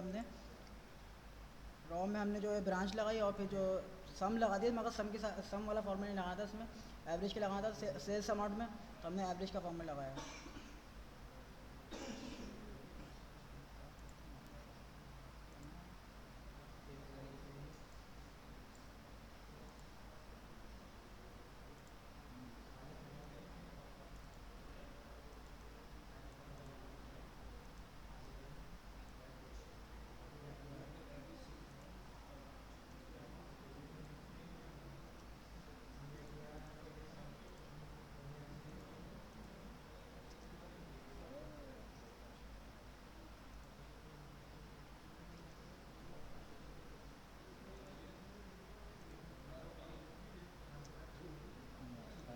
ठीक है।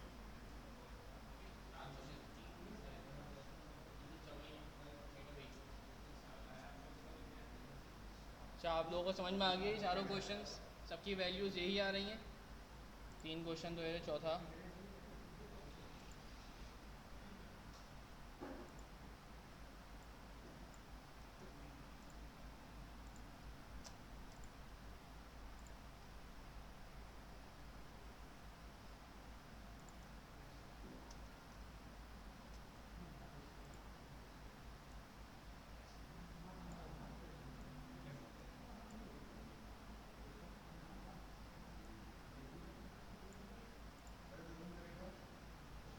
एक सेकेंड।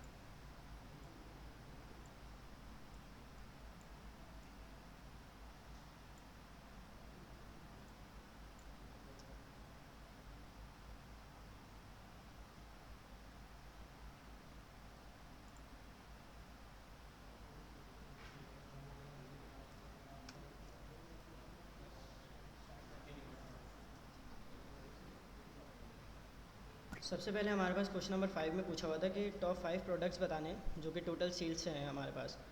तो मैं शीट में जाऊंगा और सबसे पहले मैंने तो टोटल अमाउंट निकाली। एक मिनट।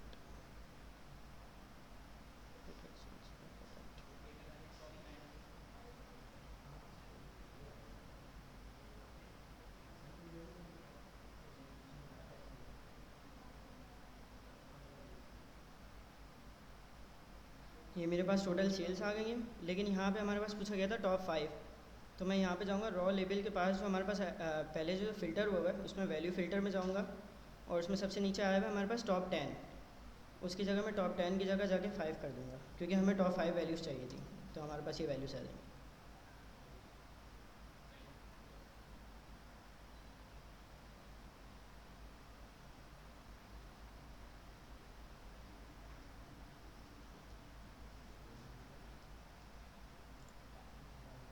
ठीक है, क्वेश्चन 5 भी समझ में आ गया।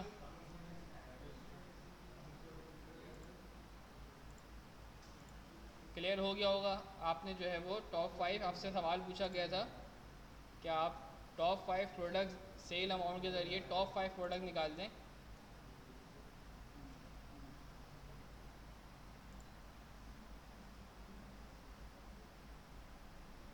तो आपने यहाँ पर पहले अमाउंट पहले, अच्छा इसको इस प्रॉब्लम को ज़रा समझने के लिए ना टॉप 5 का वर्ड भूल जाएं। मांगा क्या है, प्रोडक्ट बाय सेल्स अमाउंट, यानी कि प्रोडक्ट बाय सेल्स निकालनी है। प्रोडक्ट बाय सेल्स आप बना लें। प्रोडक्ट बाय सेल्स बनाने के बाद फिर आप उसमें से टॉप 5 निकाल दें। वरना अगर आप इस क्वेश्चन को शुरू से पढ़ना शुरू हो जाएंगे ना कि टॉप 5 प्रोडक्ट, अब मैं टॉप 5 प्रोडक्ट कैसे निकालूं, तो आप फिर कंफ्यूज हो जाएंगे। तो जो पहले आ रहा है वो काम कर लें। प्रोडक्ट वाइज सेल्स का काम करना आ रहा है, ये काम कर लें। जब ये निकल जाएगा तो उसमें से टॉप 5 निकालना आपके लिए आसान हो जाएगा। सही है, वरना तो आप इसी में कंफ्यूज हो जाएंगे। टॉप 5 प्रोडक्ट का तो कहीं चेक ही नहीं है कि मैं वो, ये कौन बताएगा कि ये कौन सी ये टॉप 5 प्रोडक्ट है। नहीं भाई, टॉप 5 प्रोडक्ट आपकी तभी बनेगी आपने डेटा को प्रोडक्ट वाइज ग्रैनुलर करेंगे, उसको एग्रीगेट करेंगे, कि आपको पता चलेगा कि किस प्रोडक्ट के अगेंस्ट टोटल कितनी सेल हुई है।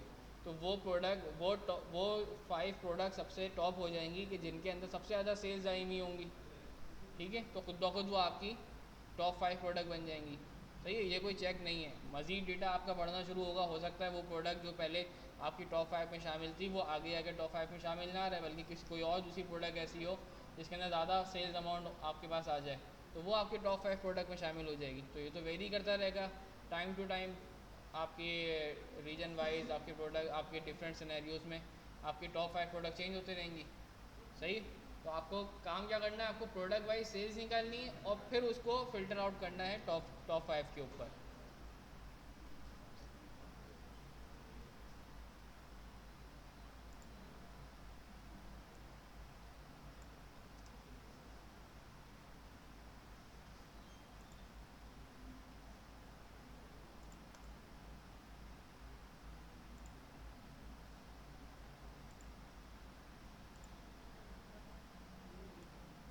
अच्छा, क्वेश्चन 5 पे आ जाते हैं। क्वेश्चन नंबर 6 के ऊपर, create a pivot table to show total sales amount by product category. ये भी बहुत आसान है और बल्कि पूरा बताया हुआ भी है। प्रोडक्ट कैटेगरी को आप एक्सेस में डालें, सेल्स अमाउंट का वैल्यू में डाल दें, और साथ में करना ये कि आपको एक बार चार्ट इसके ऊपर बना देना है। तो वो उसका भी तरीका आपको गिवन है। ठीक है, तो करना कुछ भी नहीं था, और जो कुछ करना है वो सब प्रॉपर यहाँ गिवन हुआ हुआ है। असाइनमेंट फाइल थी बेसिकली ये आज की, जो मैंने आपको क्लास में करवा दी है। तो अब असाइनमेंट, असाइनिंग या डिसेंडिंग कर सकते हैं, बता देते हैं अभी करना कैसे करेंगे। अगर आपको इसको इस वैल्यू को असेंडिंग या डिसेंडिंग में करना है तो आप यहाँ पे जाएंगे और यहाँ पर असेंडिंग या डिसेंडिंग का सॉर्ट आ रहा है, लेकिन ये आपको नेम वाइज असेंडिंग या डिसेंडिंग करेगा। सही है, अगर आप Z2A कर देंगे तो ये डिसेंडिंग वाइज हो गया नेम वाइज। सही है, तो आप मोर सॉर्ट ऑप्शन में जाएं और यहाँ पर ये मैनुअली हुआ होगा, इसको डिसेंडिंग बाय प्रोडक्ट की जगह सेकंड आ जाए सम ऑफ सेल, ओके कर दें तो आप जो आपकी वैल्यू डिसाइडिंग हो जाएगी वो सम ऑफ सेल के बेसिस के ऊपर डिसाइडिंग हो जाएगी। सही है। Sales amount by product category, sales amount by product category ये आपने बना दिया। प्रोडक्ट कैटेगरी वाइज आपकी सेल्स अमाउंट आ गई। इलेक्ट्रॉनिक्स में आपने कितनी सेल की है, फर्नीचर में कितनी सेल्स की है, और एंड होम अप्लाइंसेस में आपने कितनी सेल्स की है। उसके बाद आपसे बोला जा रहा है कि इंसर्ट आ कॉलम और बार पिवट चार्ट। एक पिवट चार्ट, एक बार चार्ट बनाना है। आप अपने डेटा को सिलेक्ट करें। इसमें आप अपने डेटा को ग्रैंड टोटल नहीं बल्कि सिर्फ अपने जो अंदर की जो वैल्यूज़ है उनको सिलेक्ट करें और यहाँ पर इंसर्ट में आ जाएं। इंसर्ट में आने के बाद आपके पास यहाँ पे डिफरेंट चार्ट्स आ रहे हैं। ये आपके पास पहला चार्ट मौजूद है बार चार्ट के नाम से। आप यहाँ पर इसको बार चार्ट को क्लिक करें और पहला वाला बार चार्ट आपके पास क्लस्टर्ड बार चार्ट है, इस पर क्लिक कर दें तो इसी डेटा सेट के ऊपर आपके पास एक चार्ट बनकर आ जाएगा।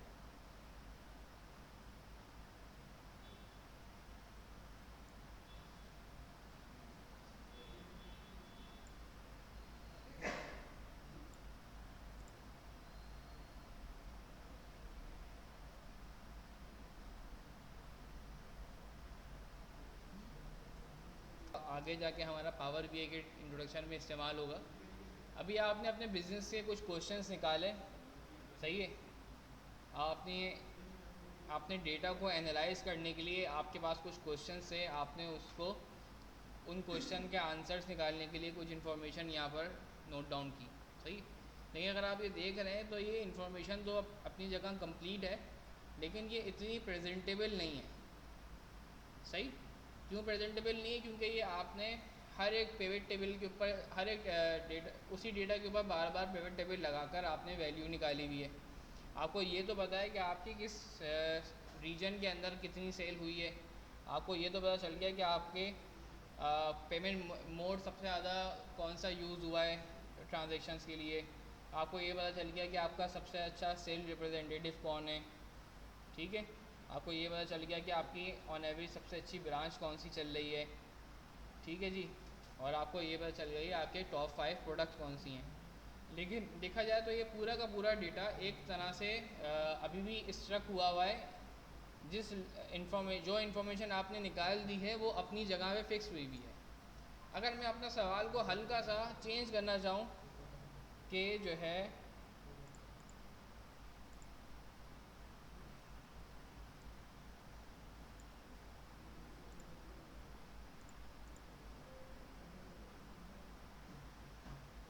मैं ये पूछना चाहूँ कि भाई मुझे सिर्फ ये बताओ कि जो है मेरे पास अ,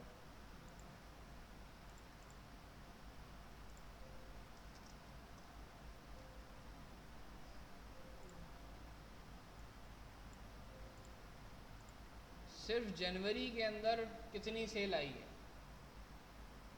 आप बोलेंगे अरे ये आप पहले बताते थे, हमने इतनी मुश्किल से पिवट टेबल बनाए, अब हर पिवट टेबल के अंदर जाके दोबारा फ़िल्टर लगाना पड़ेगा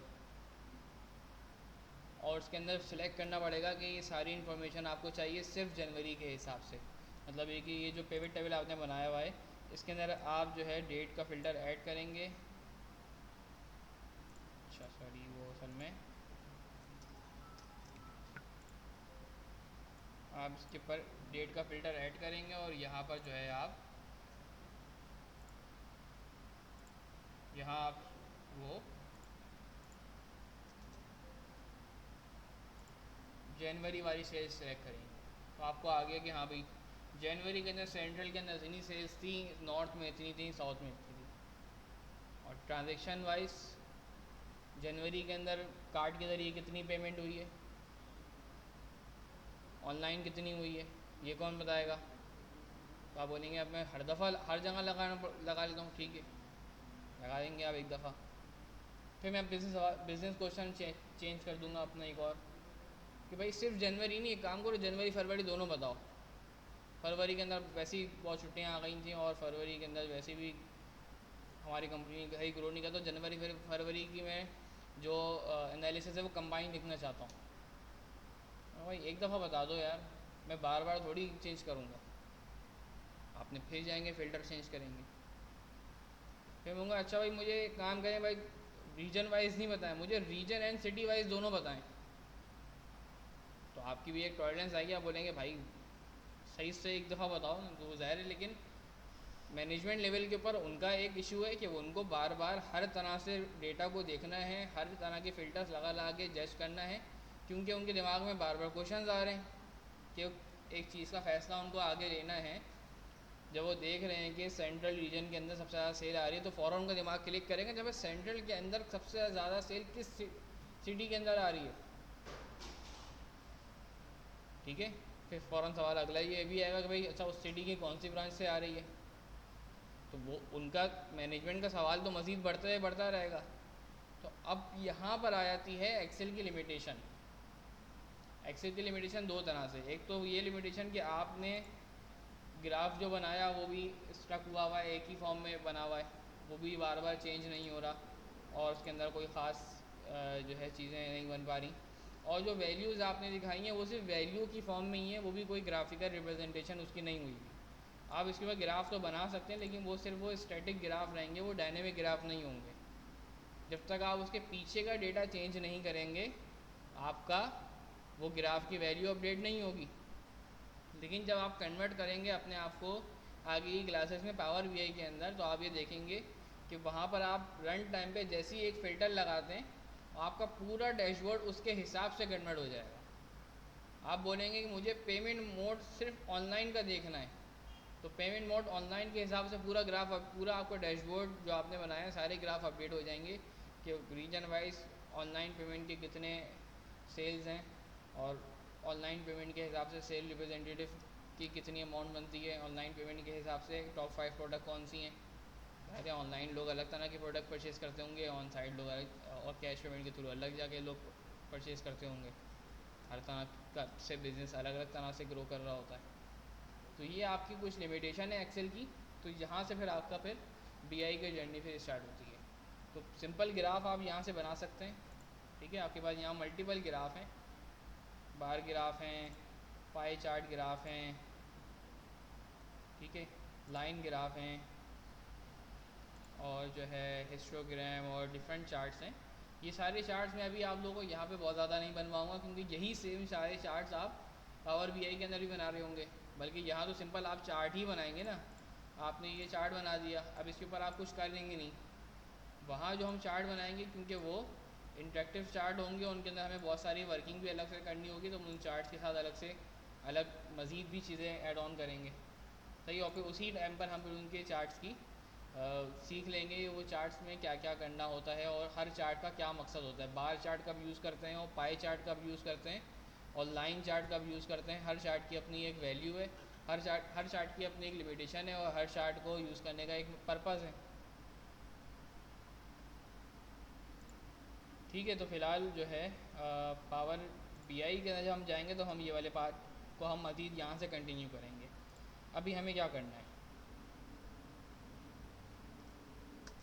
एक ब्लैंक एक्सेल रिपोर्ट ओपन कर लें, और इस ब्लैंक एक्सेल रिपोर्ट को ओपन करने के बाद अभी तक अगर आप होम टैब को देखें तो आपने क्या क्या चीज़ें की हैं या आपको क्या क्या करना आता है। सही है, सिंपल कट पेज है, ये आपकी सिंपल फॉर्मेटिंग की चीज़ें हैं, इसका ताल्लुक भी फॉर्मेटिंग से है। ये सब इसका सब ताल्लुक फॉर्मेटिंग, कंडीशन फॉर्मेटिंग है आपकी। कंडीशन फॉर्मेटिंग क्या होती है, थोड़ा सा अगर मैं पुराना एक हिस्ट्री भी आपको दे दूँ साथ साथ तो आसानी हो जाएगी। अभी हमने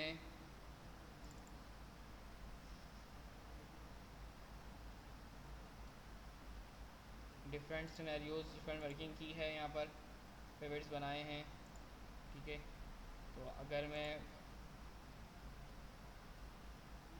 कंडीशन फॉर्मेटिंग लगाना चाहूँ तो मैं यहाँ पर अपने डेटा के ऊपर कंडीशन फॉर्मेटिंग लगा सकता हूँ, कलर स्केलिंग लगा सकता हूँ। ठीक है जी, तो मुझे पता चल जाएगा कि हाईएस्ट लोएस्ट वैल्यू के अंदर डिफरेंशिएट नज़र आ जाएगा कलर के बेसिस के ऊपर।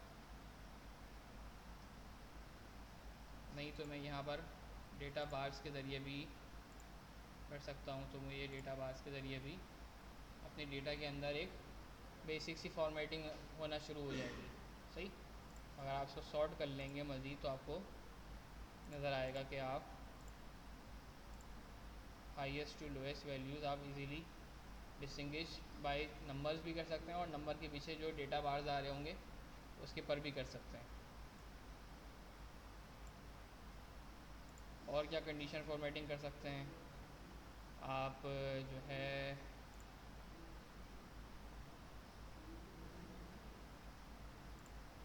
अगर आपकी कोई वैल्यू नेगेटिव पॉजिटिव के अंदर है तो आप उसके अंदर इस तरह के डायरेक्शन के जो है आइकन सेट कर सकते हैं। तो अगर आपकी वैल्यू पॉजिटिव होगी तो उसके ऊपर ग्रीन आइकन बना हुआ आएगा, नेगेटिव वैल्यू हो रही होगी तो आपके पास डाउन एरो रेड कलर का बना हुआ आ रहा होगा। तो ये सारी कंडीशनल फॉर्मेटिंग है जिससे जो आपके डेटा की प्रेजेंटेशन में आपको मज़ीद हेल्प आउट होती है। सही, तो ये सारे काम आप एक्सेल में भी कर सकते हैं और यही सारे काम आप पावर बीआई वगैरह के अंदर भी कर सकते हैं। तो मैंने बहुत ज़्यादा इन सब के ऊपर टाइम दिया नहीं है। ठीक है जी, हाईलाइट सेल किसी कंडीशन के बेसिस के ऊपर अपने सेल को हाईलाइट कर लें। लेट सपोज आप यहाँ पर इसको कहते हैं कि अगर आपकी value less than greater than 30 होगी तो वो उसको हाईलाइट कर दो ग्रीन से। तो जो भी ग्रेटर देन 30 वैल्यू आपकी हाईलाइट हो गई खुद ब खुद। सही है, तो डिफरेंट फॉर्मेटिंग आप हर तरह से अपने डेटा के ऊपर अप्लाई कर सकते हैं। इंसर्ट में जाके आपने अपने डेटा के ऊपर पिवट टेबल लगाया, चार्ट बनाना देखा। ठीक है, बाकी इक्वेशंस का ताल्लुक है नहीं हमारा। और शेप वेप भी सिंपल, अब ये कोई ख़ास चीज़ नहीं है। शेप से कोई आपके एक्सेल की नॉलेज में कोई इजाफा नहीं होने वाला। पेज लेआउट, हमने पेज लेआउट सिंपल, आपका जो पेज जिसके ऊपर आप काम करेंगे, प्रिंट निकालने जा रहे हैं तो आपकी पेज की अलाइनमेंट वगैरह प्रॉपर होनी चाहिए। तो ये आप पेज साइज़ वगैरह सेट कर सकते हैं कि आपका पेज A4 होना चाहिए, मार्जिन वगैरह कितनी होनी चाहिए। ठीक है जी, और बेसिक लेवल के ऊपर हमने अपने एक्सेल को कंप्लीट किया। अब हम कर ये रहे हैं कि हमने एक न्यू एक्सेल फाइल ओपन की है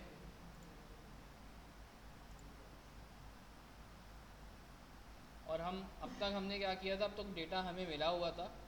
अब हम डेटा इंपोर्ट कर रहे हैं एक्सेल के अंदर। तो एक्सेल के अंदर आपके पास डेटा इंपोर्ट करने का ऑप्शन भी मौजूद है। वो डेटा इंपोर्ट करने के लिए आपको डेटा टैब में जाना होता है। सही, और डेटा टैब के अंदर जाने के लिए आपके पास जाने के बाद आप यहाँ पर डिफरेंट तरह से डेटा इंपोर्ट कर सकते हैं। डायरेक्टली एक्सेल के अंदर भी डेटा इंपोर्ट कर सकते हैं और पहले आप पावर क्वेरी के अंदर जाके डेटा इंपोर्ट करके उसको किसी फॉर्म में कन्वर्ट कर सकते हैं और फिर आप जो है एक्सेल के अंदर आ सकते हैं। सही, मतलब है कि यहाँ से हम शुरू कर रहे हैं पावर क्वेरी।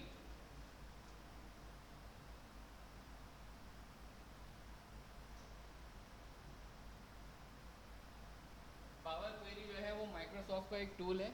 अच्छा, ये टूल पावर बीआई के साथ भी अटैच है और एक्सेल के साथ भी अटैच है। तो मतलब ये कि यहाँ से हम जो है वो एक्सेल के साथ भी अटैच हुआ है और पावर बीआई के साथ भी अटैच हुआ है। यानी कि पावर बीआई के थ्रू पावर क्वेरी तक भी आ सकता हूँ और एक्सेल के थ्रू भी पावर क्वेरी तक आ सकता हूँ। ये वो काम वो है जो मैं दोनों में कर सकता हूँ। यानी कि अब जो काम हम करने जा रहे हैं वो मैं पावर बीआई के अंदर भी कर सकता हूँ और पावर क्वेरी के अंदर भी कर सकता हूँ। तो हम पावर बीआई के अंदर भी पावर क्वेरी का इस्तेमाल कर रहे होंगे, लेकिन हम एक्सेल के थ्रू पावर क्वेरी की कुछ चीज़ें देखेंगे और अपनी पावर क्वेरी की स्किल्स को मज़ीद बेहतर करेंगे ताकि जब हम पावर बीआई के अंदर पावर क्वेरी का इस्तेमाल करें तो हमें समझ में आए कि ये कोई नई चीज़ नहीं है, ये तो हम वही जो हम एक्सेल के ज़रिए भी यूज़ करते हुए आ रहे हैं। ठीक है जी, तो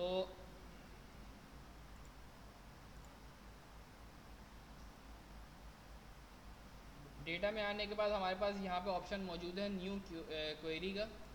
न्यू क्वेरी में आते हैं तो मेरे पास ऑप्शन आता है from files, from database, from azure जो माइक्रोसॉफ्ट का क्लाउड है, या फ्रॉम अदर सोर्स कि आपको डेटा और कौन कौन सी सोर्स से उठाना है। From web, from Facebook, from Microsoft की डिफरेंट जो ऑप्शंस हैं, शेयर पॉइंट, सेल्स फोर्स के नाम से एक कंपनी है जो कि उनके अपने डेटाबेस और क्लाउड वगैरह की चीज़ें हैं। सही, या डिफरेंट तरह से अपने डेटा को मर्ज करते हुए उठाना है। ठीक है, तो जो मैंने आपको जो फ़ाइल डाउनलोड करवाई है उसके अंदर अगर आप 1.1 के अंदर जाएं तो हमारे पास जो पहली फ़ाइल है employees text file, employees 01 text file. अगर आप इसको सिंपल यहाँ ओपन करके देखते हैं तो ये एक टेक्स्ट फाइल है और ये कुछ इस तरह से नज़र आती है, जिसके अंदर हर रॉ जो है वो एक कॉमे से सेपरेट, एक हर कॉलम एक कॉमा से सेपरेट हुआ हुआ है। 1 कॉमा बंदे का नाम, कॉमा उसका दूसरा नाम, फिर उसका जो है शायद टाइटल है सेल रिप्रेजेंटेटिव, फिर उसका प्रीफिक्स क्या है, मिस्टर है मिसेस है वो आ रहा है, फिर शायद उसकी डेट ऑफ बर्थ आ रही है शायद, फिर ये कुछ और आ रही है, उसकी डेट आ रही है पता नहीं, फिर इसका कोई सिटी वगैरह वो आ रहा है, इसका एड्रेस आ रहा है। तो कुछ इन्फॉर्मेशन आपको कस्टमर की या किसी बंदे की मिल रही है। ये पूरा डेटा आपको इस फॉर्म में गिवन है, टेक्स्ट फॉर्म में गिवन है। तो ये टेक्स्ट फाइल आपकी एक्सेल उठा सकता है, इसको रीड कर सकता है बाय यूजिंग पावर क्वेरी। ठीक है, आप जाएंगे फाइल्स, ये आपके पास बेसिक आपके पास यहाँ पर ऑप्शंस अवेलेबल भी हैं। ठीक है, और अगर आपको यहाँ से ऑप्शन यूज़ नहीं भी करने, मतलब कि ये ऑप्शन और यहाँ ये ऑप्शन दोनों सेम है, मैं न्यू क्वेरी फ्रॉम फाइल में जाकर फ्रॉम टेक्स्ट फाइल क्लिक करूँ या मैं डायरेक्ट यहाँ पे क्लिक कर दूँ, समझे, इसी का शॉर्टकट दिया हुआ है। ठीक है, जो बहुत ज़्यादा फ्रीक्वेंटली यूज़ होने वाले जो ऑप्शंस हैं उनको इन्होंने यहाँ पर ऑप्शंस बना के दिया हुआ है। तो मैं यहाँ से भी क्लिक कर सकता हूँ और यहाँ पर जाकर यहाँ से भी क्लिक कर सकता हूँ। ठीक है, तो मेरी ये टेक्स्ट फाइल है, तो मैं यहाँ पे क्लिक करके बोल रहा हूँ कि मैं डेटा उठाना चाह रहा हूँ, डेटा इंपोर्ट करना चाह रहा हूँ, कहाँ से, एक टेक्स्ट फाइल से। मैंने क्लिक कर दिया, जिसने मुझे एक डायलॉग बॉक्स ओपन करके दिया कि भाई मैं अपनी फ़ाइल जहाँ पर मौजूद है वहाँ पर आप सिलेक्ट कर लें। मैं अपनी फ़ाइल सिलेक्ट कर लेता हूँ, आप सब भी अपनी फ़ाइल सिलेक्ट कर लें।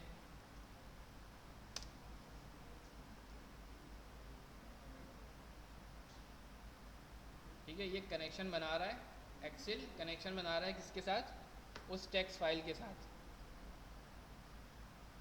ठीक है, जैसे ही एक्सेल ने कनेक्शन बना दिया, एक्सेल ने आपको ये देखें, एक्सेल आपका पीछे चल रहा है और आपको एक न्यू विंडो के अंदर आपको एक्सेल लेकर आ गया। ये न्यू विंडो क्या है, ये न्यू विंडो है पावर क्वेरी की विंडो। सही है, इसको क्वेरी एडिटर के नाम से यहाँ पे लिखा हुआ है इन्होंने, पावर क्वेरी की विंडो है ये। और पावर क्वेरी की इस विंडो के अंदर आप बहुत सारे काम कर सकते हैं। ये जो पावर क्वेरी की विंडो है आपके पास आई है, ये दिखने में एक्सेल की तरह लग रही है लेकिन ये एक्सेल है नहीं। आपको यहाँ पे शायद डेटा वैसे ही नज़र आ रहा हो जैसे जैसा डेटा होता है एक्सेल के अंदर, लेकिन इसके ऊपर आप कोई चेंजेस नहीं कर सकते, आप एडिट नहीं कर सकते, आप इसको रिमूव नहीं कर सकते ऐसे ही जैसा आप एक्सेल में कर रहे थे, कॉलम ऐड नहीं कर सकते ऐसे ही, क्योंकि ये इम्पोर्टेड डेटा है, इसकी एक्चुअल सोर्स कोई और है। जो डेटा आपको अब तक एक्सेल के अंदर मिलता था उसकी सोर्स वही होती थी जो आपका डेटा वहाँ पे मौजूद होता था, जबकि इस डेटा की एक्चुअल सोर्स क्या है, वो फाइल है कि जहाँ पर ये डेटा एक्चुअल में मौजूद है, इसने उस फाइल को वहाँ से उठाया है। अच्छा, उठाया है तो ये तो डेटा टेक्स्ट कॉमा फॉर्मेटेड में था, सही है, इसने इसको इस फॉर्म में कैसे कन्वर्ट कर लिया, क्योंकि आप इसको एक्सेल में उठा रहे हैं तो आपको पता है कि एक्सेल की फॉर्मेट क्या है, एक्सेल का फॉर्मेट है रॉज एंड कॉलम। तो इसने डेटा को आपको उठाकर खुद ही कन्वर्ट कर दिया किसमें, रॉज एंड कॉलम में। ज़ाहिर है आप एक्सेल में कोई एक टेक्स्ट फाइल उठा रहे हैं जो कि कॉमा कॉमा करके लिखी हुई थी, तो वो कॉमा कॉमा करके तो आप वैल्यूज़ यहाँ पे लेंगे नहीं, आप उसकी रॉज एंड कॉलम ही बना के लेंगे ताकि आप उसके ऊपर वर्किंग कर सकें।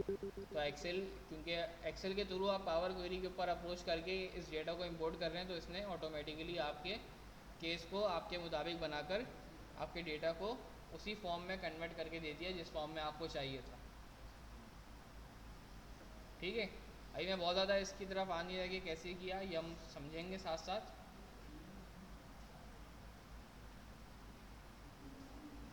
ठीक है, तो हमने एक टेक्स्ट फाइल को अपने मेन एक्सेल फाइल के अंदर लोड करना सीखा है। मैं क्लोज एंड लोड कर देता हूँ कि मुझे यही, इसने मुझे प्रीव्यू दिखा दिया।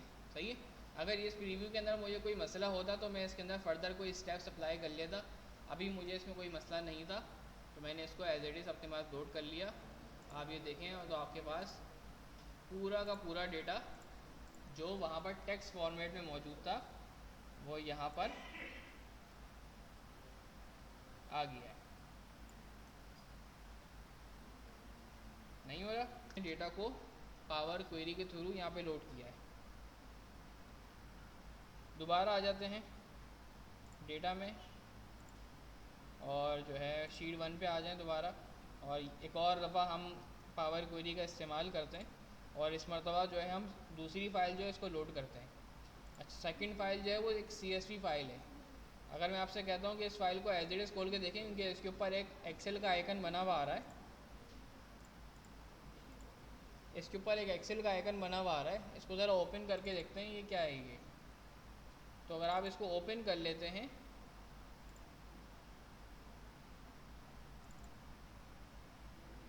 तो ये फ़ाइल आपकी एक्सेल में एज इट इज़ खुल जाती है। सही है। अब आप बोलेंगे ये तो फाइल है खुल गई, इसको फिर इसको इतनी लंबी ख्वारी करने की क्या ज़रूरत है कि आप पावर क्वेरी के अंदर जाओ, पावर क्वेरी के थ्रू उसको लोड करो, फिर एक्सेल में लेकर आओ। जो डायरेक्ट फाइल एक्सेल में खुल ली है। तो बात बिल्कुल सही है, डायरेक्ट फाइल एक्सेल में खुल रही है। एक्सेल जो है वो CSV फाइल को सपोर्ट करता है। एक्सेल CSV फाइल को ओपन कर लेता है आसानी से। एक्सेल इस बात को समझ लेता है कि CSV फाइल क्या है और उसको कन्वर्ट करके अपने पास, जैसे ही आप उसको ओपन करते हैं उसको अपने पास रॉज एंड कॉलम में खोल देता है। जबकि CSV की फुल फॉर्म होती है कॉमा सेपरेटेड वैल्यूज़। ठीक है।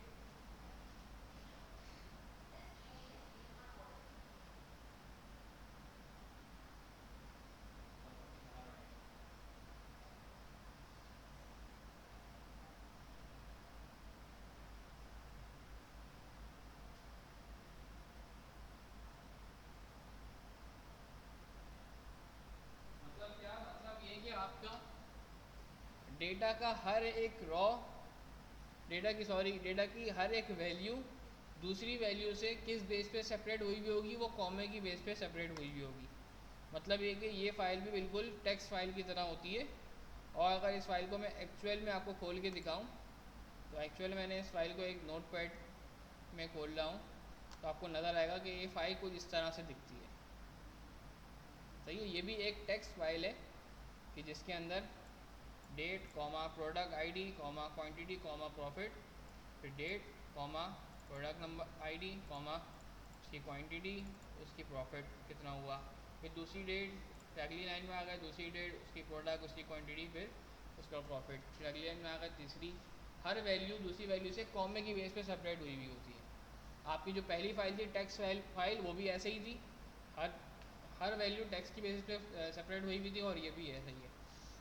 इसका मतलब ये हुआ जो टेक्स्ट फाइल है और CSV फाइल एक ही तरह होती हैं, दोनों में कोई फ़र्क नहीं है। या तो आप उसको टेक्स्ट फाइल बोलें या CSV फाइल बोलें, एक ही बात है। सही। अच्छा, CSV फाइल ज़रूरी नहीं है कि वो फाइल हमेशा कॉमा सेपरेटेड ही हो, ये इसके अलावा और कोई भी सेपरेटर इसमें लगा सकते हैं। जैसे कि ये फ़ाइल आपकी जो है वो कॉलन सेपरेटेड हो सकती है, लेकिन जो कोई भी सेपरेटर होगा वो कॉमन होगा पूरी फाइल के अंदर। ठीक है। पूरी फाइल के अंदर कॉलन कॉलन अगर के बेसिस के ऊपर आपका डेटा हुआ है तो वो कॉलम सेपरेट हो सकती है। अगर आपके फाइल के अंदर सारे न्यूमेरिक वैल्यूज़ हैं, सिर्फ न्यूमेरिक वैल्यूज़ हैं, तो आप स्पेस के बेसिस के ऊपर भी सेपरेट कर सकते हैं, टैब के बेसिस पे सेपरेट कर सकते हैं।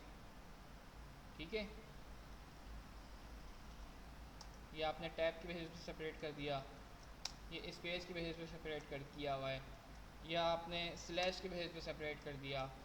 कोई भी आप कस्टम भी कर सकते हैं। आपने बोल दिया कि जब मेरे डेटा के अंदर जो है वो ये डबल ब्रैकेट इस तरह डबल वो ग्रेटर लगाओ तो वो उससे सेपरेट करना, तो सेपरेटर कोई भी बन सकता है कि जिससे आपकी वैल्यू दूसरी वैल्यू से सेपरेट हो रही हो। लेकिन सारी फाइल्स जो जिसके अंदर कोई भी सेपरेटर यूज़ हुआ वो कॉमा सेपरेटेड कहलाती हैं। अच्छा, फ़ायदा क्या होता है कॉमा सेपरेटेड फाइल्स का? साइज़ के मतलब किस तरह से?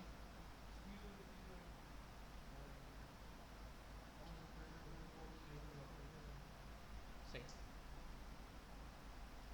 आपको एक्सेल की लिमिट का पता है? एक्सेल की कितनी लिमिट होती है? ये हम एक्सेल की पहली और पहले कॉलम पे खड़े हैं। सबसे नीचे आ जाता हूँ तो मैं कुछ 10,48,576वीं रॉ के ऊपर आ गया। सही है, 1 मिलियंस और समथिंग इसके अंदर जो है ना रॉज पाई जाती हैं, तकरीबन 1 मिलियन आप कह लें। ठीक है, और कॉलम भी कितने बनते होंगे मुझे अंदाज़ा नहीं है, निकाल के देख लेते हैं।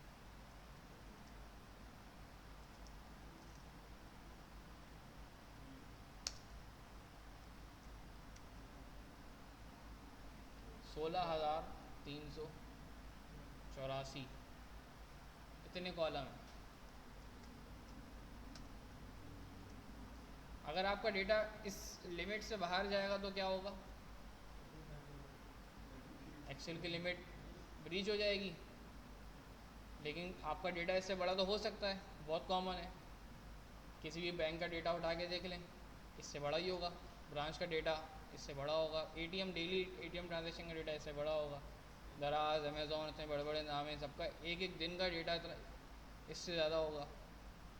तो ये सारा डेटा फिर अगर एक्सेल में स्टोर करेंगे तो हो नहीं पाएगा। लेकिन ये सारा डेटा अगर आप CSV फाइल में सेव करेंगे तो CSV फाइल की कोई लिमिट नहीं है, ये तो एक टेक्स्ट फाइल है। इसके अंदर तो इसके अंदर कोई रॉ स्टोरिंग है, तो एक टेक्स्ट है सिंपल है, आता रहेगा, जगह बनती रहेगी और आप कॉमा कॉमा करके वैल्यूज़ डालते रहें। तो ये एक अनलिमिटेड एक जगह है कि जहाँ पे आप सारी वैल्यूज़ अपनी ऐड कर सकते हैं। हाँ, एक्सेल की ये लिमिटेशन है कि एक्सेल इस CSV फाइल के सिर्फ टॉप 10 लाख रॉज ही दिखा सकता है आपको। उसके बाद वाली रॉज के लिए एक्सेल आपसे माजत कर लेगा, बोला भाई मेरी कैपेसिटी फुल हो गई है। या अगर आपके उसके अंदर वो 16,000 कॉलम्स हैं, 14,000 जितने भी थे वो, अगर आपके अंदर उससे ज़्यादा कॉलम्स हैं तो वो उतने ही कॉलम दिखाएगा। उसके बाद वाले कॉलम के लिए माजत कर लेगा कि भाई मेरे पास जगह नहीं है, मेरी जितनी कैपेसिटी थी मैंने उतना ही डेटा आपको दिखाया है। इसका मतलब ये हुआ कि एक्सेल के अंदर अगर आपकी CSV फाइल खुल ली है तो वो उतनी ही खुल ली है जितनी एक्सेल की कैपेसिटी है। आपका डेटा, बहरहाल हमारे पास डेटा इतना लिमिटेड है कि वो खुल जाता है, लेकिन अगर आप रियल वर्ल्ड सिनेरियोज में जाएंगे तो वो डेटा बातों का इतना बड़ा होता है कि वो नहीं खुल पाता। तो इस वजह से डेटा को CSV फाइल्स बनाई जाती है। या पूरे डेटाबेस को जब आपको कन्वर्ट करना होता है फाइल्स के अंदर, तो वो आपकी CSV फाइल्स की फॉर्मेट में ही कन्वर्ट होता है। ठीक है, कि वो अगर एक PC से दूसरे PC अगर माइग्रेट करना है पूरे डेटाबेस को, तो वो CSV फॉर्मेट में कन्वर्ट होते हैं। वो बहुत बड़ी बड़ी स्क्रिप्ट्स बनती हैं और फिर वो दूसरे PC में जाके एज इट इज़ इम्पोर्ट हो जाती हैं। ठीक है, वो इतनी बड़ी फाइल्स होती हैं कि वो डेटाबेस भी इंपोर्ट करने के लिए 1-1 घंटा लेता है। तो समझिए कि कितना बड़ा डेटा होगा उसके अंदर। ठीक है, तो ये CSV फाइल का डेटा है। तो अगर हम CSV फाइल को भी अगर अपने डेटा में इंपोर्ट करना होगा तो हम वही काम करेंगे, डेटा में जाएंगे, text query from file from CSV। अच्छा, CSV फाइल पहले वही अपना पाथ डिफाइन करना पड़ेगा हमें।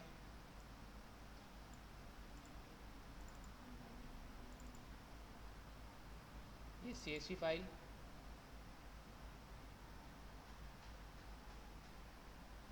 ऑटोमेटिकली इसने मुझे पावर क्वेरी खोल के दे दी, और यहाँ पे वही पूरी फाइल जो है वो जो कि कॉमा सेपरेटेड थी, उसने एनालाइज कर लिया कि आपकी वैल्यू कॉमा सेपरेटेड है, और आपको उसने किया ये कि आपकी वैल्यूज़ को कॉमा सेपरेटेड करते हुए रॉज एंड कॉलम की फॉर्म में करके आपको दे दिया। यही काम आपका एक्सेल ऑटोमेटिकली कर रहा था, लेकिन अपनी एक लिमिटेशन में कर रहा था।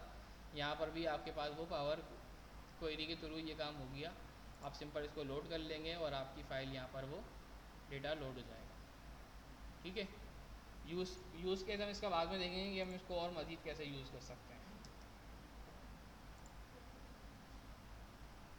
अच्छा, तीसरी फाइल आपके पास है डेटा एक्सेल डेटा ऑब्जेक्ट्स।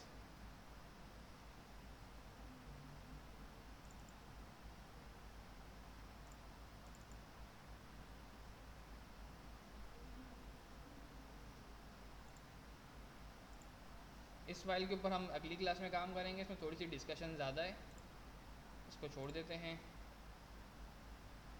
कल की क्लास में करेंगे।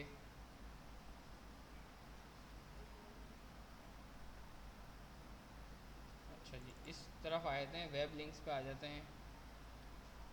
मैंने 2 लिंक्स रखे हुए हैं, इनको ज़रा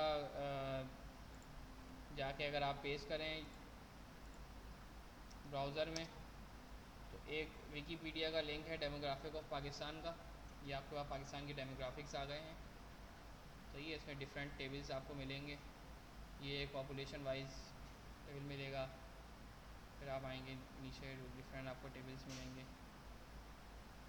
ये ईयरली आपकी पॉपुलेशन कितना किस एज से बढ़ रही है, एक्सपेक्टेड पॉपुलेशन भी गिवन है 2050 तक पाकिस्तान में, मेल फीमेल वाइज डिफरेंट आपको टेबल्स यहाँ मिल जाएंगे। तो आप एक्सेल के थ्रू पावर क्वेरी को यूज़ करते हुए from other source from web आप किसी वेबसाइट के थ्रू भी डेटा उठा सकते हैं। ये आपसे वेबसाइट का लिंक मांग रहा है, ये वो लिंक मैंने यहाँ पेस्ट कर दिया। ठीक है, ओके करता हूँ।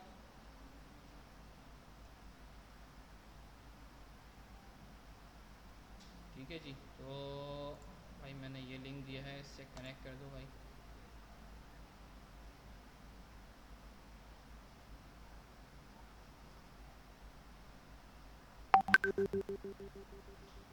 इंटरनेट चल रहा है।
कोई इशू कर रहा है, अभी यहाँ पे कनेक्ट नहीं कर पा रहा है। ये बोल रहा है क्लास का टाइम और हो गया, अब इसके बस अब